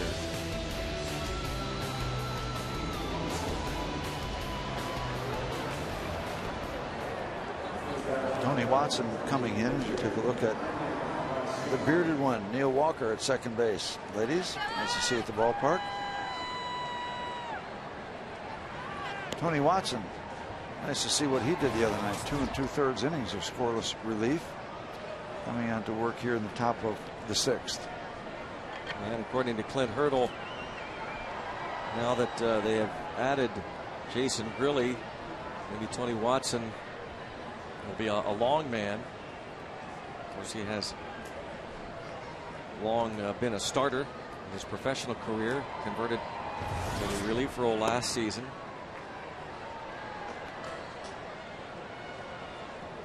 Jason Grilli made his Pirates debut last night, a scoreless ninth.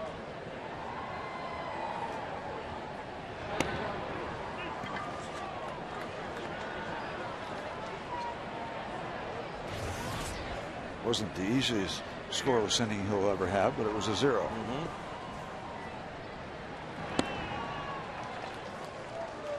And just a message to Mr. Garcia. Now, Albert Pujols can stick his tongue out when he's hitting and hit. When you're up there, Mr. Garcia, if you stick your tongue out, you might bite it off. You're not in the same category. Good try by Tony.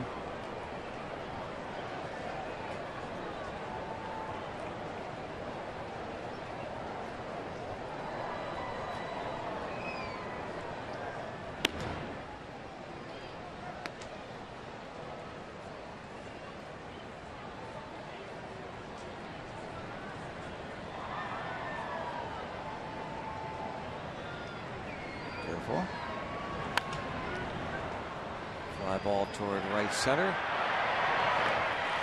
McCutchen. I get the impression you wouldn't take too kindly to a pitcher doing that if you were up there, Steve. Sticking his tongue out? Yeah. Well, I probably wouldn't be even seeing it, but. Well, you'd find out. Well, I don't think he's doing it to show you up at all. I remember doing it when I was pitching, so. Just subconsciously. So you're saying you're no, that wouldn't bother you. That wouldn't bother you. No. So you were. Got no problem. You're actually saying be careful. Yeah, I am. It's okay for Pujols. Yeah, he wasn't making fun of anybody. Okay, just to be clear. I don't even think you're aware of doing that when you do it. But I do get the idea that Mr. Garcia is a pretty good athlete. Yeah. That makes sense. Not just a pitcher. Puts the bat on the ball.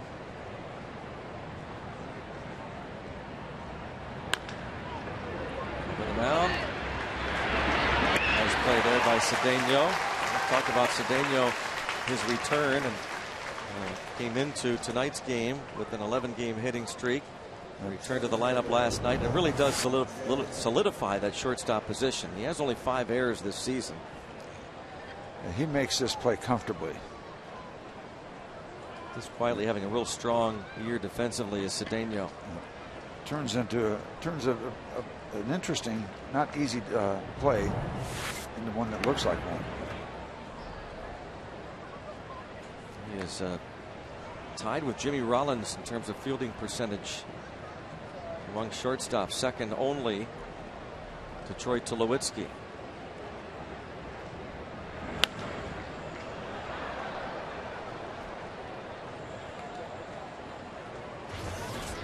Cardinals have been retired in order just once. That was a 1-2-3 first inning for Kevin Correa. And there he is on deck.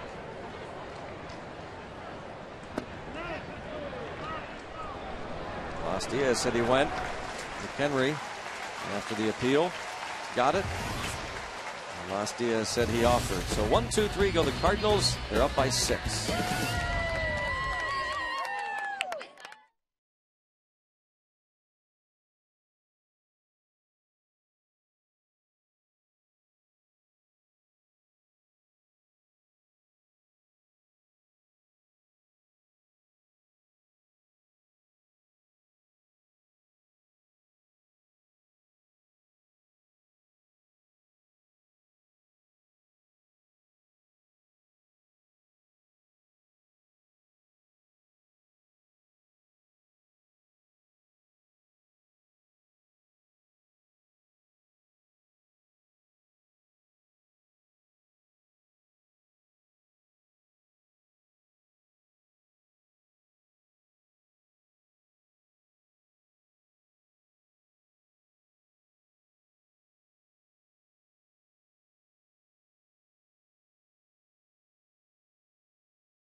We'll look at the on-base percentage for team leadoff hitters.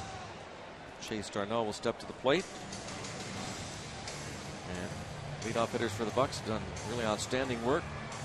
376 on base, just behind the Cubs. Barrel Automotive definitely worth the click.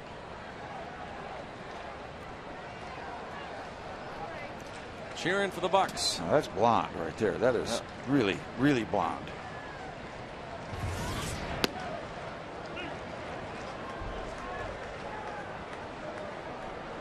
Strike one.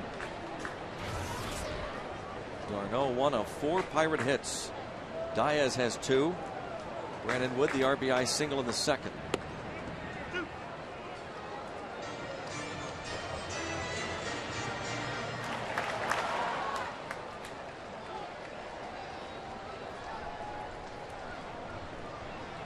Looks a little like Mike Gonzalez, doesn't he, Steve? He does. I was trying to think a little bit. I was thinking Albert Pujols perhaps a little bit at first, but yeah, more like Mike Gonzalez. Like Gonzo. Gonzo. One away. Check out some minor league scores. 6-1 Indy losing, but Pedro Alvarez 1 for 2 with an RBI. Jeff Locke, meanwhile, has allowed just 1 hit as the Curve hosts New Britain. Colton Kane has pitched 6 innings for the West Virginia Power.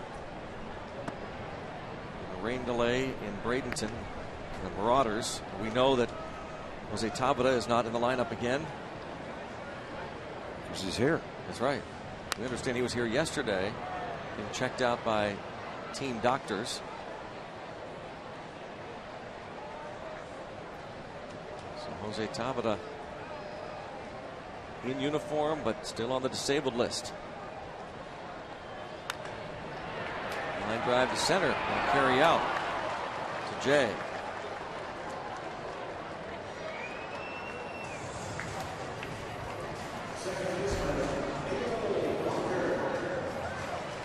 Meadows Racetrack and Casino scoreboard. The Cubs were winners over the Astros today. Reds pounded the Braves. Tonight the Brewers and Giants. Randy Wolf against Ryan Vogelsong. Phillies got by the Padres. Mets are blanking the Marlins. D-backs lead the Rockies in Phoenix. Tonight the Dodgers host the Washington Nationals. Neil Walker 0 for 2. Robbed of a hit by shortstop Daniel Descalso his last time up. The Giants are 4 up on the Diamondbacks in the West, and the Phillies are 4.5 up on Atlanta in the East. And we have some interest in that Giants game tonight. Later on, out in San Francisco. Milwaukee started the day a game up on the Pirates and Cardinals in the Central.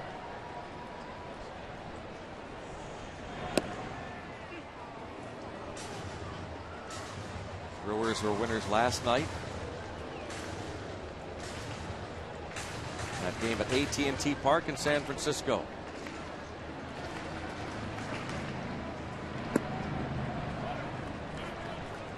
A 3-1 count on Walker.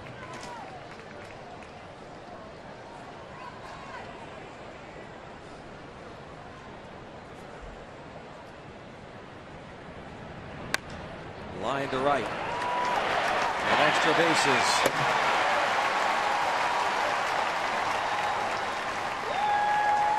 Double for Walker.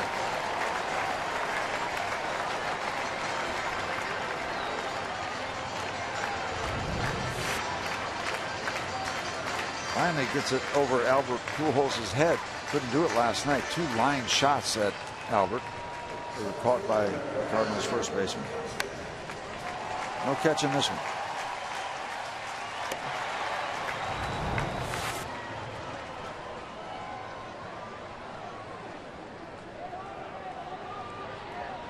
McCutchen has struck out and walked.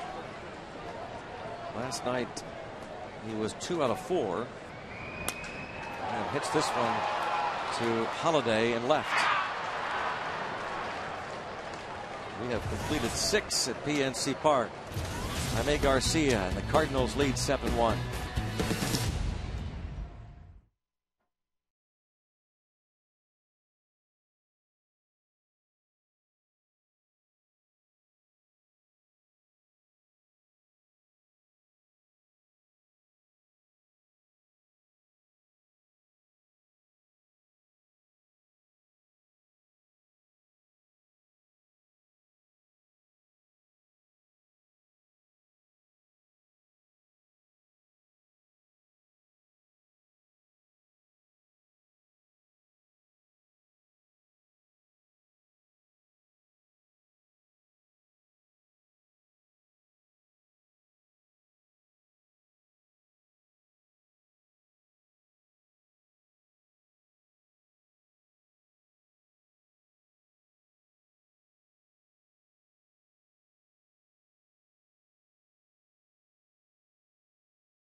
Baseball on Root Sports is sponsored by Day Automotive.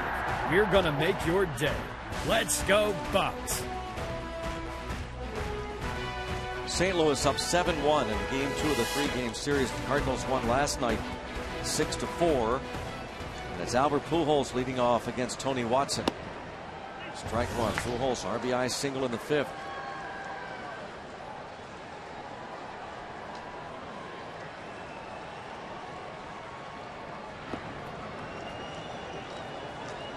A lot of people will say, Greg, why don't you just go ahead and walk them every time? That's not the purpose of this game. The purpose of the game is find out if you're better than the other guy. There are situations, of course, when you walk them. But this obviously is not one of them. Broken bat. Line drive caught.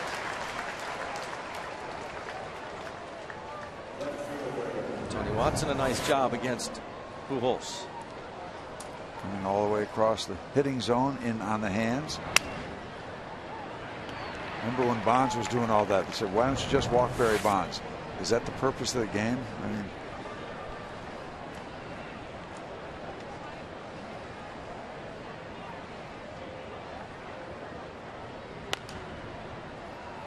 Holiday fouls it off.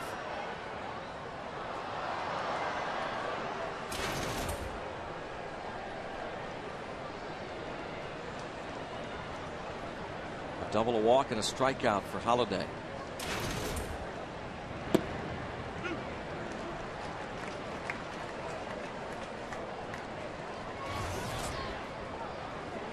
Cardinals with 2 home runs tonight. They hit 3 last night.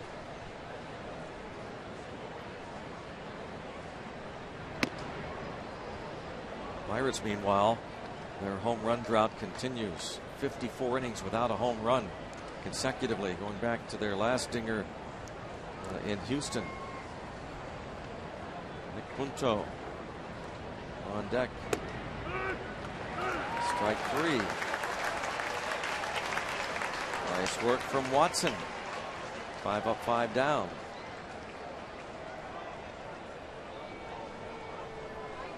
Nick Punto will pinch hit for Berkman.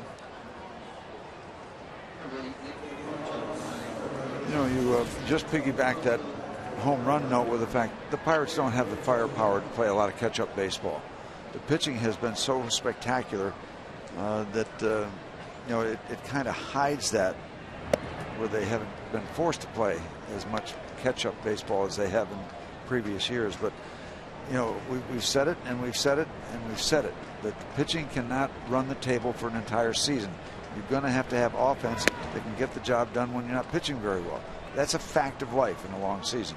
No, and that's why, as you approach the deadline, why people are wondering if the Pirates are going to go out and try and get a legitimate home run threat. Is that threat going to be Pedro Alvarez or someone else outside the organization? Well, you'd love to have it be Pedro, because you wouldn't have to give anything up, and it would solve your question. Everybody's saying you need a thumper in the line. Well, if Pedro's that thumper, end of discussion. 4-pitch walk to the pinch hitter Punto.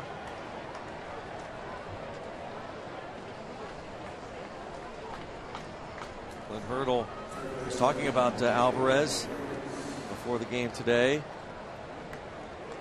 and really talking about no timetable. Hopeful that it's before too long that we see Alvarez tonight. Saw moments ago our graphic showed him 1 for 2 with an RBI double. Well, he's going to be asked about him every day. Yep.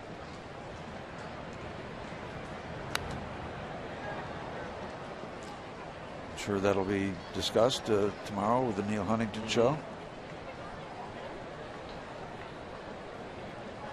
I mean, you have to. I mean, fans need to know. They want to know what the situation is with Pedro. Pirates are in contention. Yep. They're asking a lot of questions, and they deserve answers, and they'll get answers.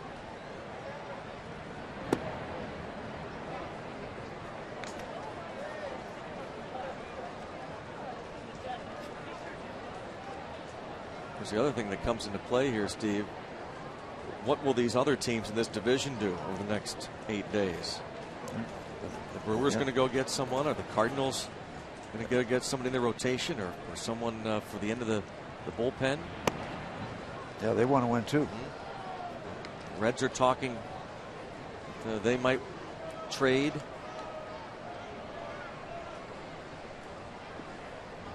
Walt Jocketty was talking about that earlier today. Well, there are names being flung all over the place by the GMs. This one past Brandon Wood into right field. David Freese on the 2-1 pitch, singles to right. It's first and third.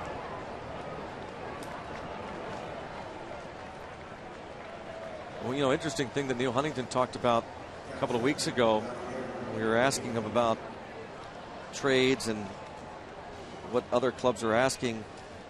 He said it's kind of like the catching situation when Domet went down and Snyder was down. Other teams, you know, when we would call, essentially, they were asking for a king's ransom. Absolutely. And because they looked like they were desperate. And the same thing now. Other clubs kind of think, well, the Pirates are in contention for the first time since 1992. We'll hold them up. Yep. They have to make a trade. And that's where, I guess, patience really comes into play. Yeah, the sellers can sit back and see what it's going to take. It's the buyers. The buyers are going to get held up. That's the way the system works. Ray Searage out to talk to Watson. Coors Light cold hard blast. As Yadier Molina will come to the plate. 2 outs, 2 on.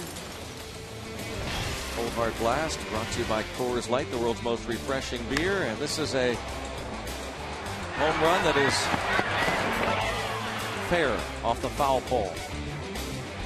Ray Searage trying to buy some time for the Pirate bullpen as they see that Tony Watson, after 2 outs, scuffling here in the top of the 7th. He's being stretched out, and they love to get this second inning intact from Tony.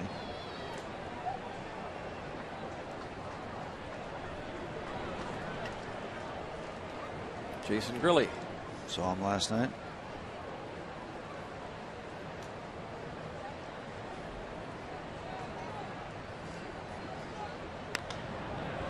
Fly ball to left. Diaz with the catch. Keep it here. It's a sellout crowd. Not really liking the score at the moment.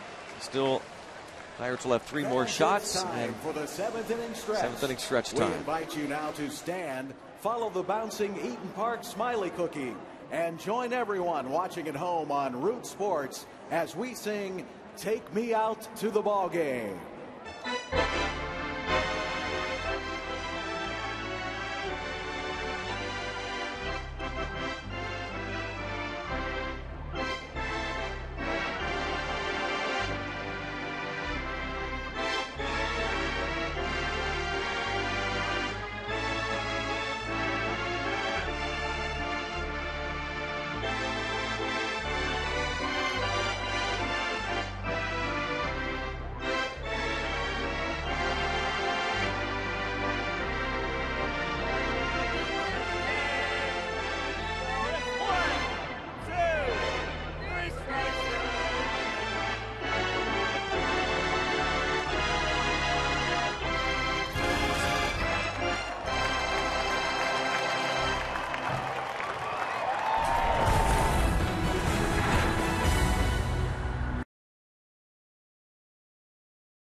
Pirates trailing 7-1. Great shots from the AGH cam. Skip Schumacher Moves from second base to right field. And Nick Punto stays in the game to play second as Lance Berkman gets the rest of the night off. Well, he earned his pay tonight. That 3-run shot.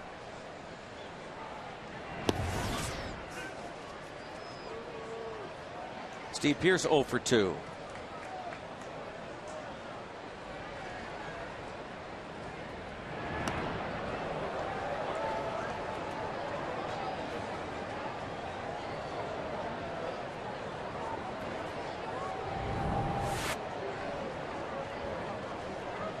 Whoops. Just a bit high. 3-1.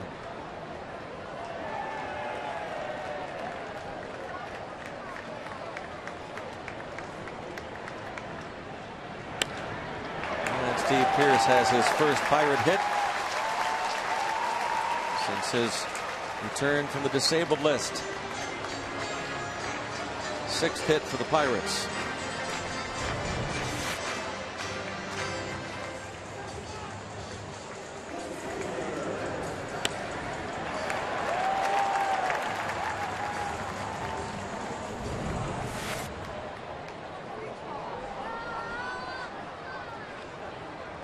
Diaz has hit the ball hard twice, a double to right in the second, and single to start the 5th.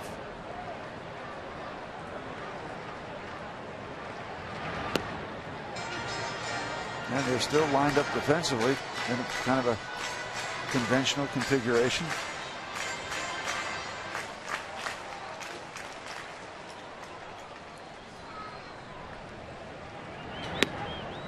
John Jay in center field, extremely confident in his ability to go back. Almost a straight line with the St. Louis outfielders across left, center, right. Time is called. Dave Duncan going to go out. Just kind of wondering with a substantial lead like this with a young pitcher who has had a little history of arm problems, how much Tony La Russa would want out of him. I would think maybe considering a 7-inning outing, even though he's going strong, and he has been very efficient. He's just in the low 70s with a pitch count. Well, Dave might be going out just to get a reading, look him in the eye and say, "How are you doing, young man?"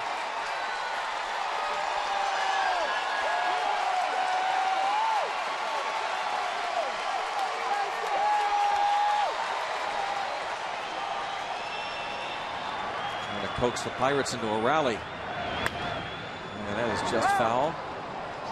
Matt can turn on the ball. He is able. He has the technology to turn on the ball and not hit everything to the opposite field.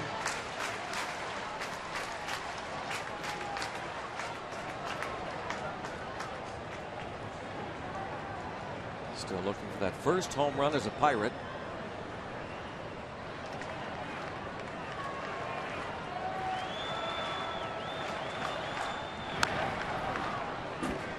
Did he hit that ball backwards between his legs? I think so.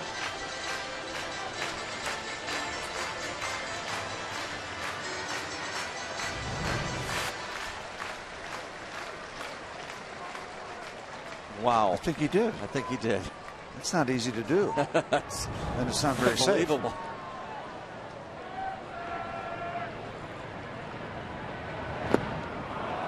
And goes down against Garcia. Number 5 for the left-hander.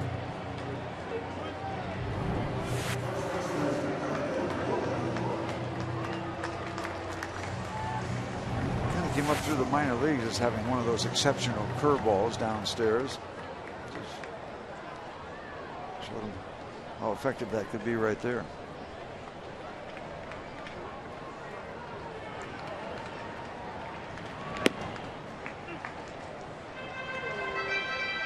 Garcia trying for his 10th win. He's done so far per inning. Labored the most in the first inning. One hot shot to third. Another double play around the horn as the 4th inning ended. The 5-4-3 DP.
is sponsored by Levin Furniture, home of the Tempur-Pedic, the most recommended mattress in America. Let's go Bucks!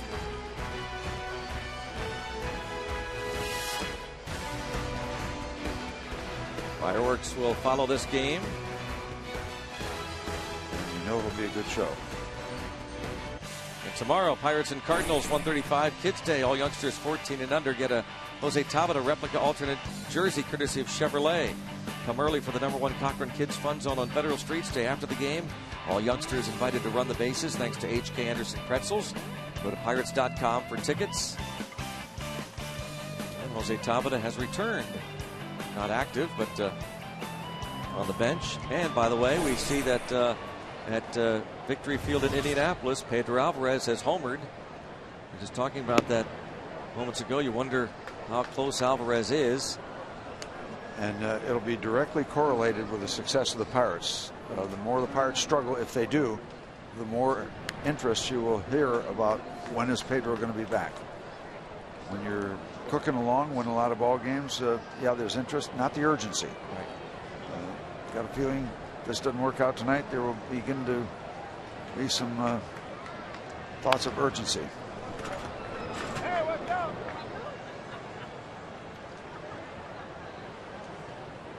Steve, what do you think about what I think is a fact that at least Alvarez, when he's here, gives you the threat? Yes. Almost regardless of the numbers. I mean, people can come up with the numbers, I understand that, but I'm asking you from a pitcher standpoint. Yes. When you see this big man on deck, doesn't that come into play? Absolutely. Absolutely. Yep. And you combine that with the fact the Pirates have a substantial commitment to Pedro Alvarez. But if you're out there, yeah, that's a guy that can hurt you. One swing of the bat can turn a ball game completely around.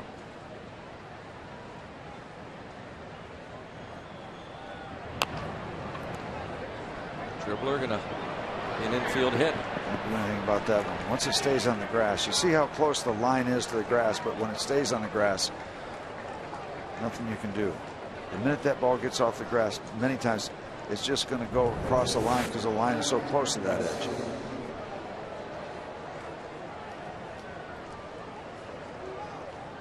Descalzo, a swinging bunt single. AGH cam from the third baseline look. And as Steve said, it stays on the grass, it's going to be a hit. Jaime Garcia, pitcher. 4-6, and they will not turn. Oh, they will. Brandon Wood stays on the bag. And apparently that throw beat Garcia for a double play. Not the prettiest you'll ever see.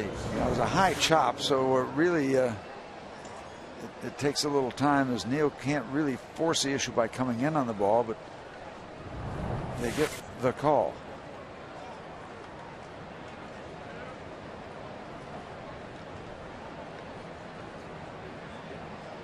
Skip Schumacher.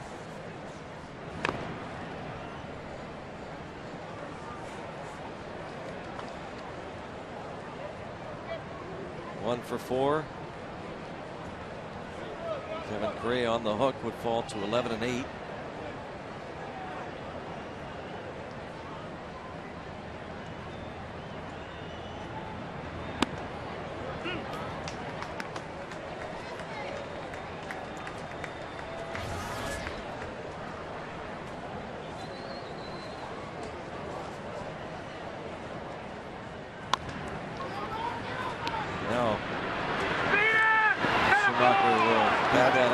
Decision at first base. Well intentioned by Brandon Wood, but if he holds his ground, Neal Walker's going to get that ball, and it's going to be an easy 4-3. First start for Wood over at first base. Yep.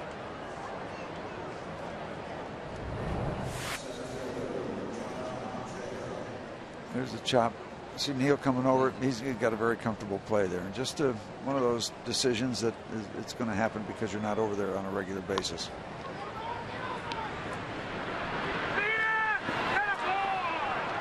Second hit for Schumacher.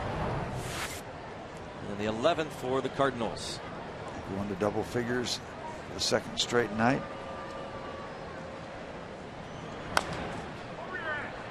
Nice stab by Watson. And that'll do it for John Jay and the Cardinals. Nice job by Tony. Yeah, 3 scoreless innings for Tony Watson.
Living a moment when he woke up this morning, because 20 years ago today, July 23rd, 1991, that's right, he said if you see the video, which I warned him we've got, it's the younger, skinnier with more hair Jeff Bannister. He picked up his one and only hit he had in the major league. Now I asked him about the video and he says it's great because my kids can see I played in the big leagues. I met his daughter Alexandra and I asked, what's the biggest moment your dad's ever had? She said, I love the fact that he got the Pride of the Pirates award earlier this season, and that's when team president Frank Coonley said he bleeds black and gold. That he does, Lacey, thank you. As this pitch is hit to second baseman, and Punto's throw skips past Pujols. So McHenry is aboard. There's Jeff Bannister.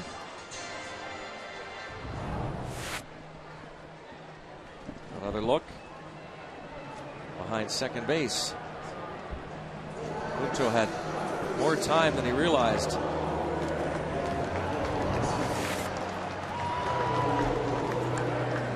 Longtime twin with Punto, who's been outstanding defensively. And Jeff Bannister.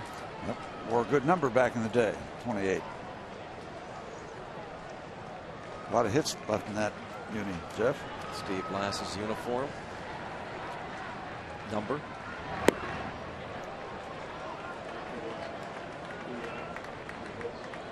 Lyle Overbay bats for Watson.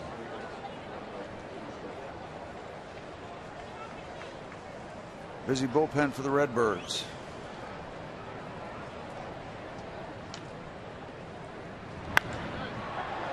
Fly ball hit well toward left center field, but that is the deep part of the yard. And Holiday tracks it down.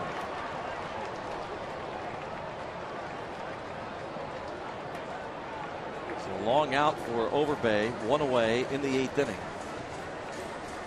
Jason Mott loosening in the bullpen for St. Louis.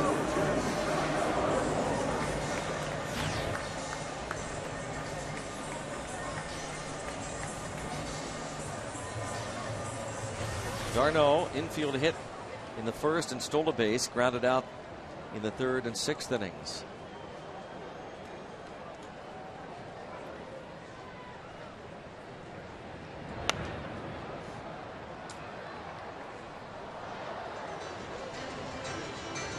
Homestead Grays.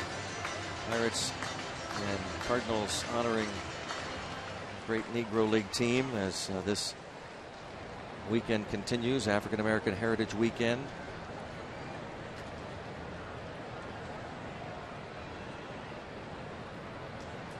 Grays formed in 1912 by Cumberland Posey. Played for 38 seasons. 38. Entered the Negro National League in 1935.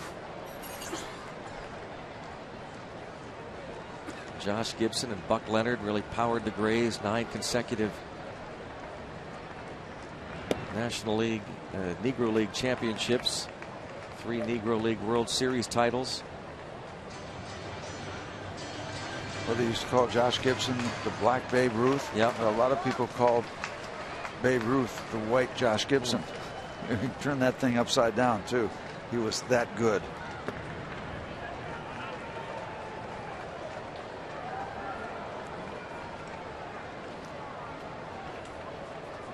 Of course, the Grays, as Jose Veras loosens in the bullpen, for a while played their home games at Forbes Field. Late 30s and through the 40s. The Crawfords from the historic Crawford Grill. And now the Homestead High Level Bridge is the Homestead Grays Bridge. There's a base hit for Chase Darno. First and second.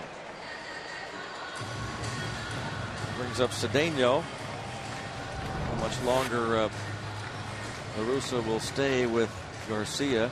Well, Tony doesn't want this young man to get beat up. He'd like to protect his numbers, and here he comes. Another look at the second hit of the night for Chase Darno down the line and left. Tony LaRussa will make this pitching change. When the guy does this kind of job for you, you want to protect his evening and preserve those good numbers. You don't want to let him get beat up in a game that is somewhat out of hand.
Bad luck for Luke Scott. Placed on the 15-day disabled list.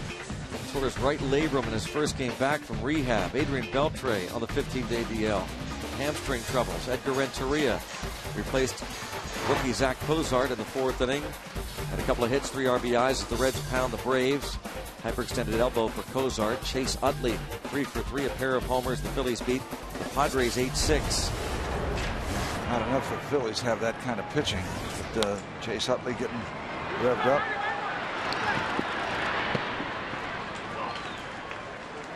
Bounce to Punto. On to Descalzo to retire the middle man Darno. Cedeno bounces into the force play. First and third, 2 outs.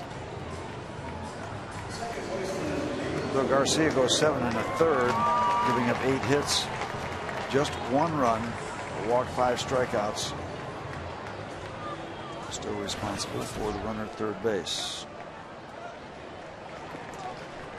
Not almost averaging a strikeout per inning.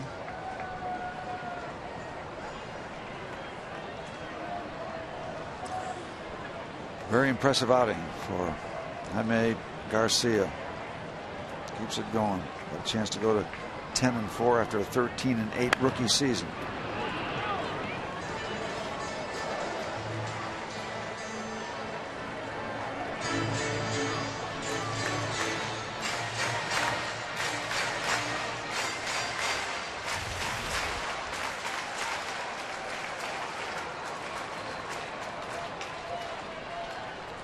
Walker's double in the 6th. One of 8 Pirate hits. Down by 6. Garcia helped by 3 double plays. I told you early in the ball game, he keeps the ball down. He gets a lot of ground balls through a lot of strikes. He did that. Pitched very effectively. Very impressive outing.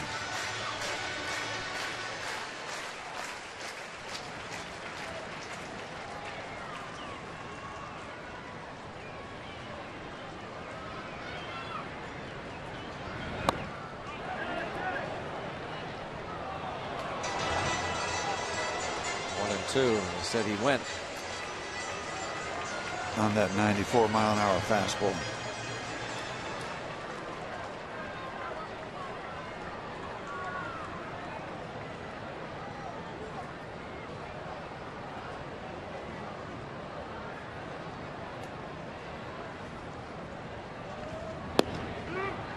Struck him out looking.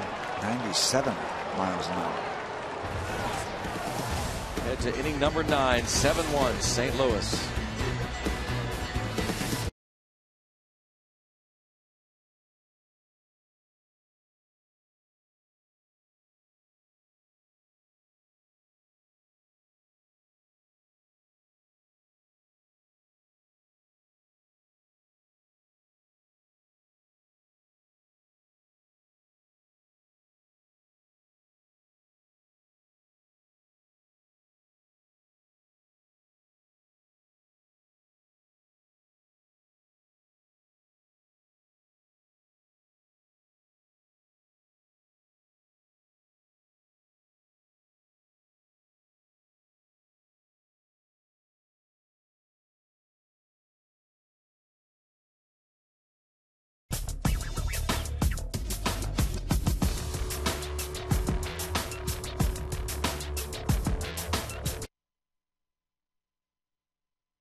AGH cam.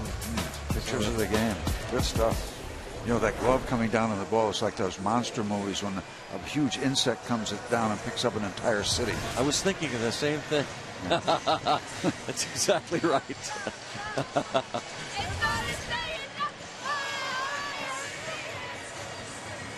Well, despite the score, having some fun. Bummed out that the Cardinals appear as if they're going to take 2 straight, which means that will set the stage for tomorrow. Jose Veras, his 49th appearance. The Pirates will need a win tomorrow, apparently, to avoid being swept by the Cardinals. Charlie Morton against Kyle Loesch, but one more shot, you never know. Bottom of the 9th inning. Yep, it's not been much fun from a baseball standpoint, but you cannot come to this neighborhood when the Pirates are playing and not have a good time. You want your Buccos to win every night, but Tough one tonight. Here is Pujols.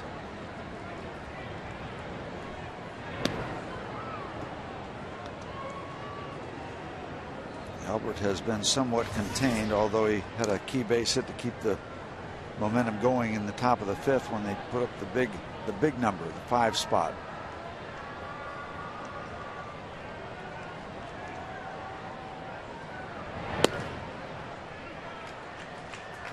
One hit tonight, the RBI single in the 5th. 7 hits shy now of 2,000 for his career. Joined Cardinal greats Stan Musial, Lou Brock, Rogers Hornsby, and Enos Slaughter. Other Cardinals, 2,000 hits. Not really looking for the big hook right there, but he got it.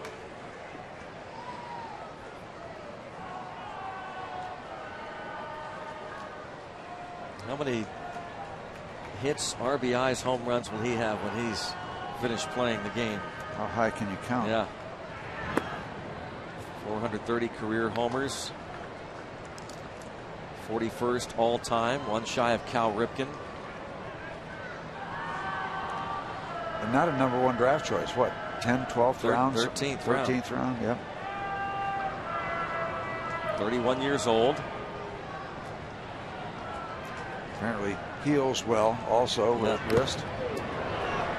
Got the home plate umpire, Wally Bell.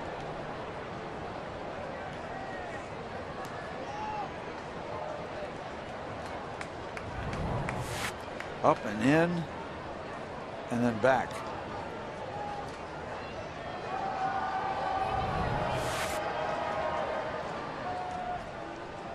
Just a fraction of a second when the only person who knew where that ball was Wally Bell.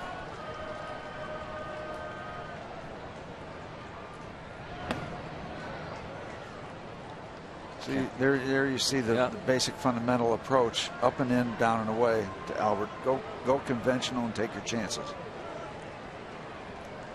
Presley out with the bruised thumb.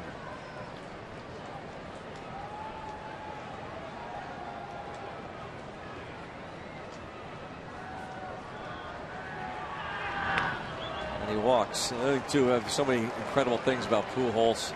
Only struck out 29 times this season.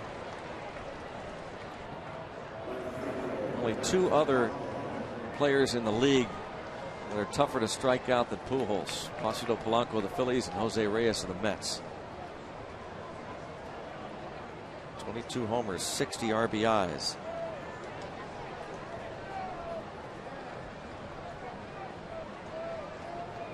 On base for the 2nd time tonight after his 4-for-5 performance last night.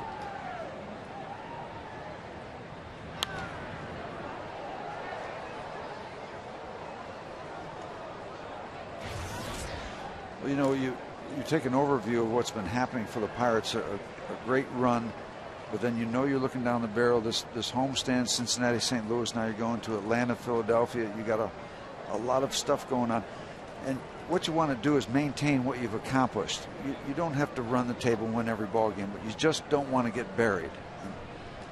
It's the philosophy going into a tough stretch of games. Hold your own. Just keep your head above water. So you look at the first 2 wins against Cincinnati, and they lost the 3rd one, and now you're looking at a little 3-game skid here. Cardinals get 3 more outs. But you'd love to win that game tomorrow afternoon, just to maintain and not look down the road at a possible stretch where you could get in trouble. Win that game tomorrow, and that kind of clears the air. That would be the approach, I would think, what you'd like to do. Unless they rally, it'll be their first 3-game losing streak of the season since dropping 4 in a row. June 17th through the 20th, they were swept in Cleveland, the 3-game series, and then lost the first of 3 to the Orioles here at PNC Park on June the 20th. Holiday goes down swinging. Big sweeper from Jose. Nissan presents the road ahead. Tomorrow afternoon, again, it's the Cardinals. And then the Braves begin that 7-game road trip, 4 at Turner Field. upcoming Pirates telecasts on Root Sports, starting with Pirates pregame, half hour before each game. Again, presented by Nissan, the road ahead. And let's be honest, too, you would be hearing a lot more about the Atlanta Braves if it were not for the Philadelphia Phillies. Yeah. The Braves are having a terrific year. But the Phillies are just, they're out of control right now.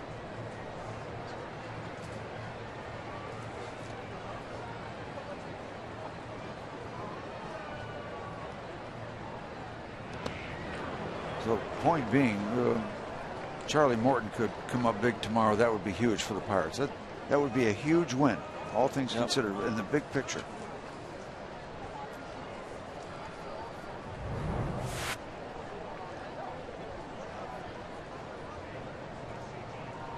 That's a stop any NHL goalie would be proud of.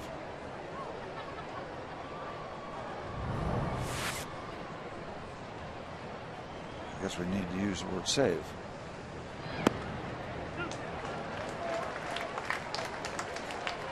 Nick Punto, who pinch hit for Berkman in the 7th, stayed in the game, placed second, walked in the 7th.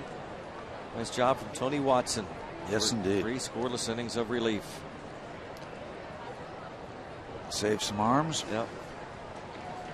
Not only save some arms, impresses your manager and your pitching coach too with his abilities. Not just it winds up being a very good thing for the team, but you get noticed doing that. Elevate your stock, as they say.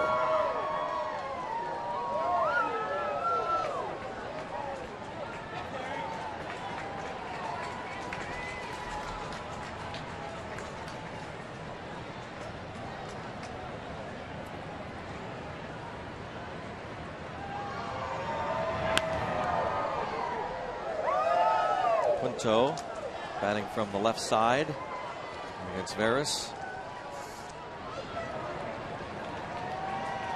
Jeff Karstens has the lowest ERA in the National League right now among qualified pitchers. We'll see what happens tonight with Ryan Vogelsong.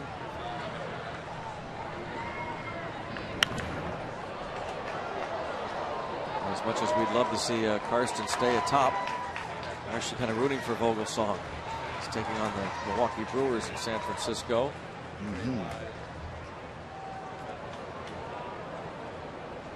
Game's in the 2nd inning, scoreless.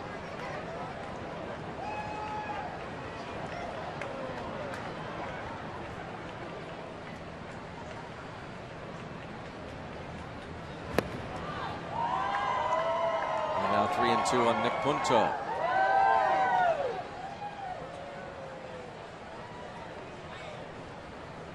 That is Randy Wolf from Milwaukee, and Vogelsong, a former Pirate, pitching for San Francisco.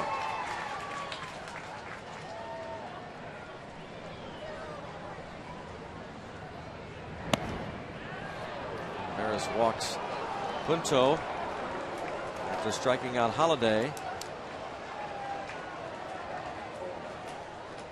2 walks in the inning for Jose Veras. Faces David Freese.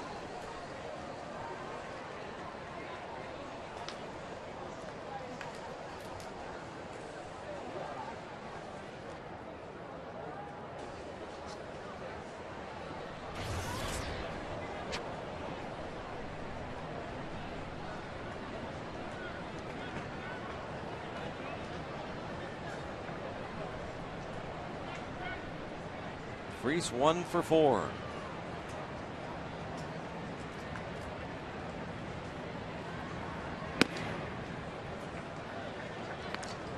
.96 on the gun, but ball 1 to the Cardinals' third baseman.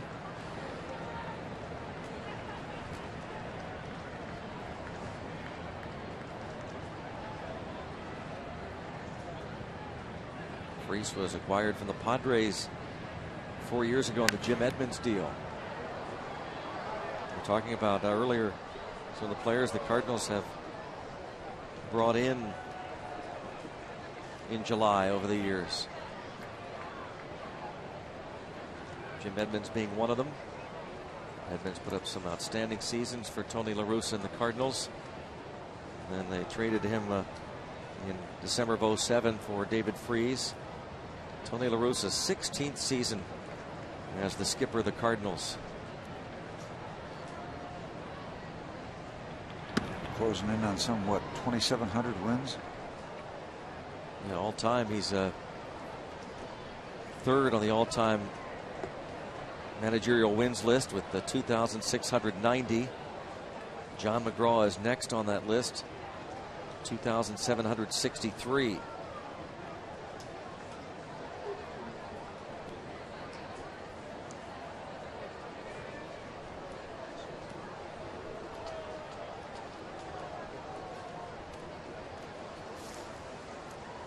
Under Tony La Russa, this Cardinals team has won a franchise record 1,370 games, 8 division titles, 2 National League pennants, and in 2006 their 10th World Championship.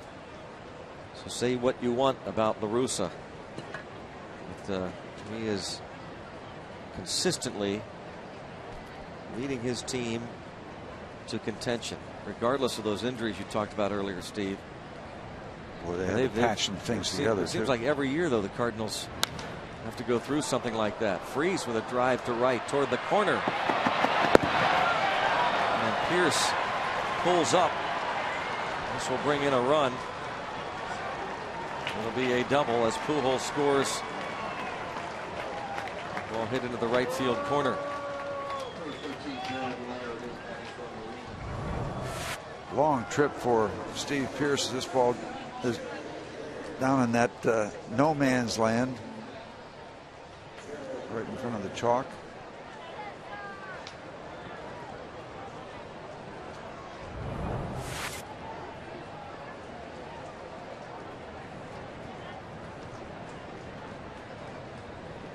Gerald Laird now bats for Molina. Molina was 2 for 4 with a home run, 2 RBIs.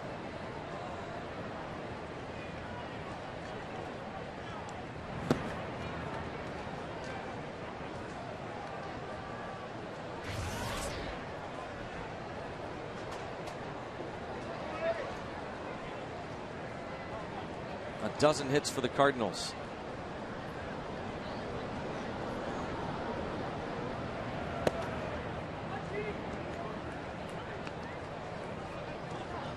Two and 0. Jose Veras has walked 2.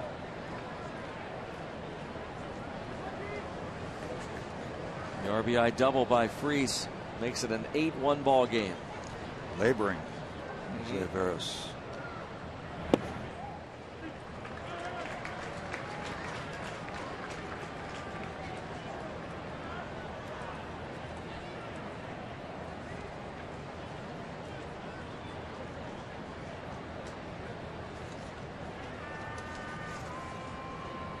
Gerald Laird's brother Brandon picked up his first big league hit as a Yankee yesterday. There's a ground ball to the shortstop, and Cedeno on to first.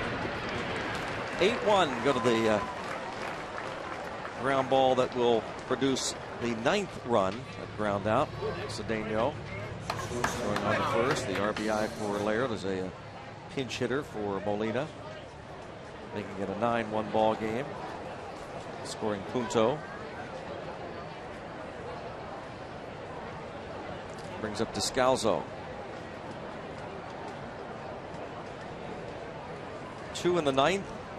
Cardinals scored 2 in the 2nd and 5 in the 5th. Last night they won 6-4. Out hit the Pirates 15-11. Tonight out in front 9-1. This win will even their record on this 9-game road trip at 4-4.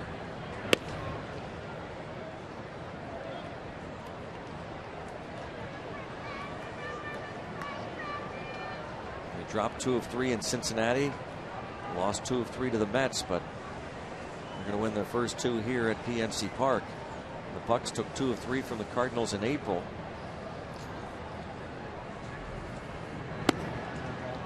Morton going against Loesch tomorrow. Loesch has struggled recently, 1-5 his last 7 starts.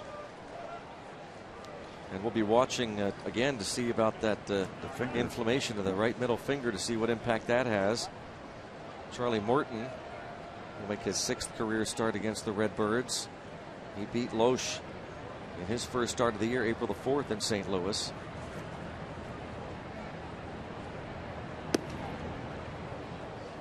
And 3-1. Tomorrow afternoon, the pitching matchup.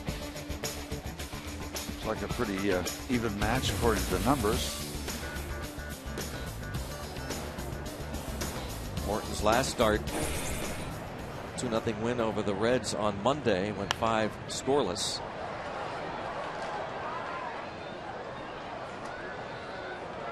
Part of that 2-0, 1-0 program where the Pirates scored a total of 3 runs and won 2 straight games.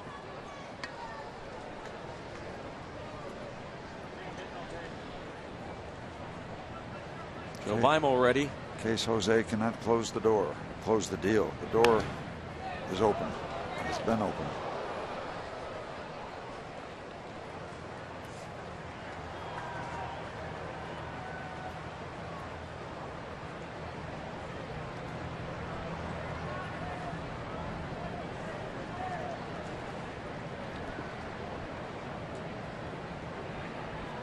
Clint Hurdle has gone to the top of the steps.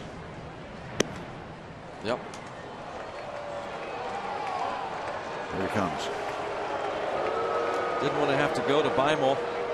We got 3 innings out of Tony Watson to try and save the bullpen, but Jose Veras walks 3 here in the 9th. He's given up 2 runs to this point. So unfortunately, Pirates will have to use their 5th pitcher of the evening.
Pirates looking for one more out to close out the top of the 9th inning, and they have to go to 2 pitchers. Veras starts, goes 2/3 of an inning. Joe Beimel coming out to try to put the top of the 9th to rest. The Cardinals having their way with 9 runs on 12 hits tonight against Pirate pitching.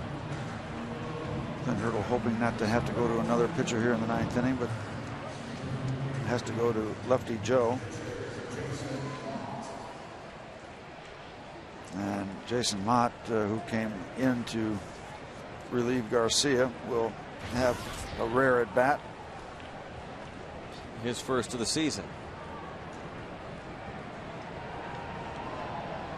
I wonder if he's ever had one. Takes a strike. He is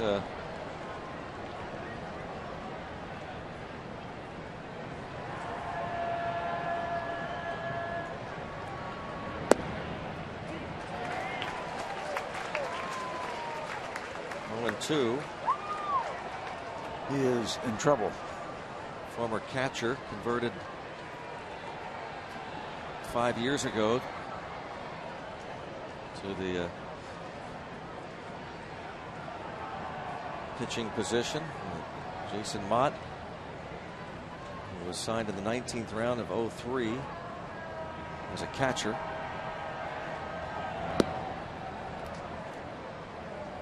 One ball, 2 strikes. 3 big league at bats.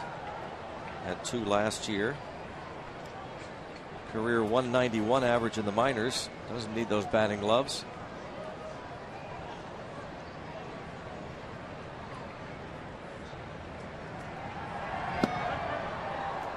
Strike 3.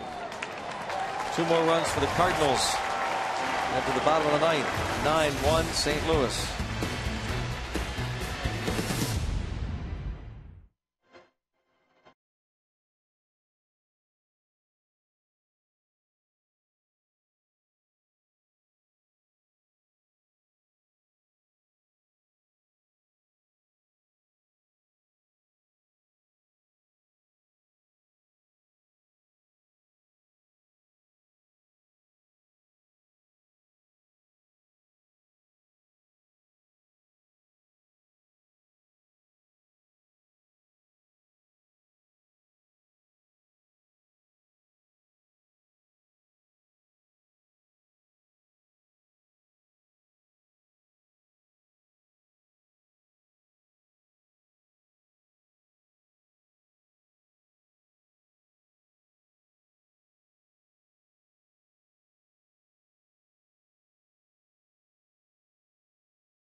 For our post-game, if you would, your Clint Hurdle's post-game comments.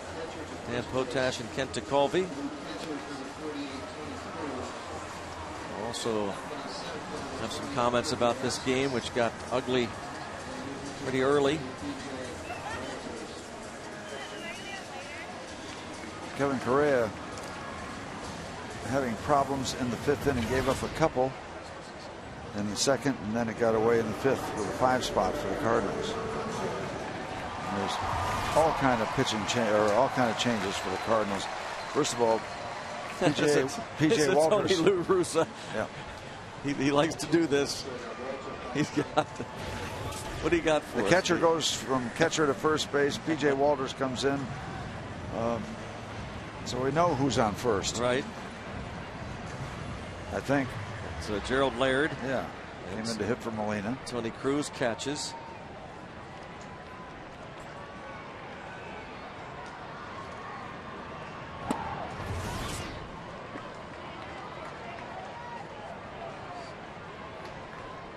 Strike 1 on. Is that Rasmussen center? Yep. Yes, sir.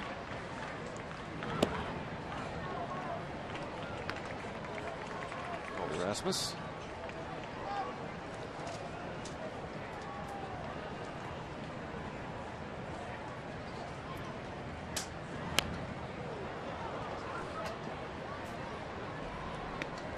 And Walters pitches. I tell you, he does. He's different, but I do, as you said, Steve, he's a big fan of the game. He respects the game. I don't try to make light of it. He really does. He does things differently. But you ask him about them, and he'll give you reasons. Yep. You might not agree with him, but he'll have the reasons that he does things. That's it. You know, why wouldn't you just have Cruz or Rasmus pinch hit rather than Mott bat? I don't know, but you're right. He'll have an answer. And by the way, Jay is over from center to left. So it's basically 5 changes out of your 9 position players. There's Jay moving from center to left. 1 out.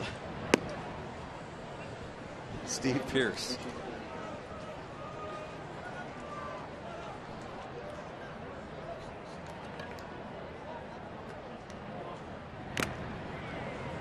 Here's singled in the 7th.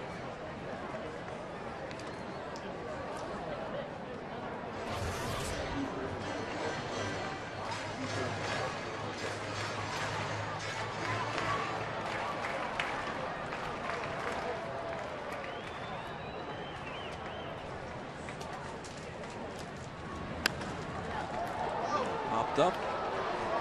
Left side, shortstop out. It's Jay, the new left fielder.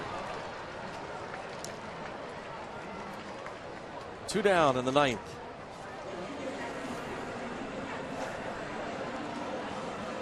And it's Matt Diaz. He has 2 of the 8 hits.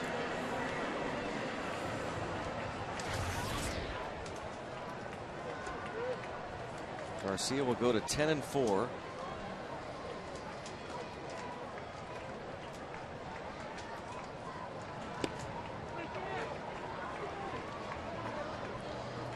And Kevin Correa is having trouble getting off that 11 mark. Dropped to 11-8.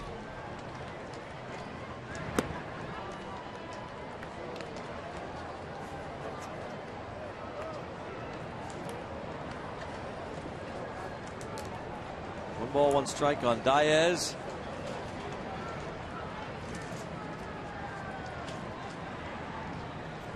DJ Walters looking to finish off the Pirates. Tomorrow, Kyle Loesch should try to finish off a sweep. Backhand play. Descalso on to first. What a play. Wow. In a 9-1 game, that won't get a lot of attention. That was a fabulous play. But that will get a lot of attention from his manager we were just talking about, number 10, Tony La Russa. Effort throughout the 27 outs.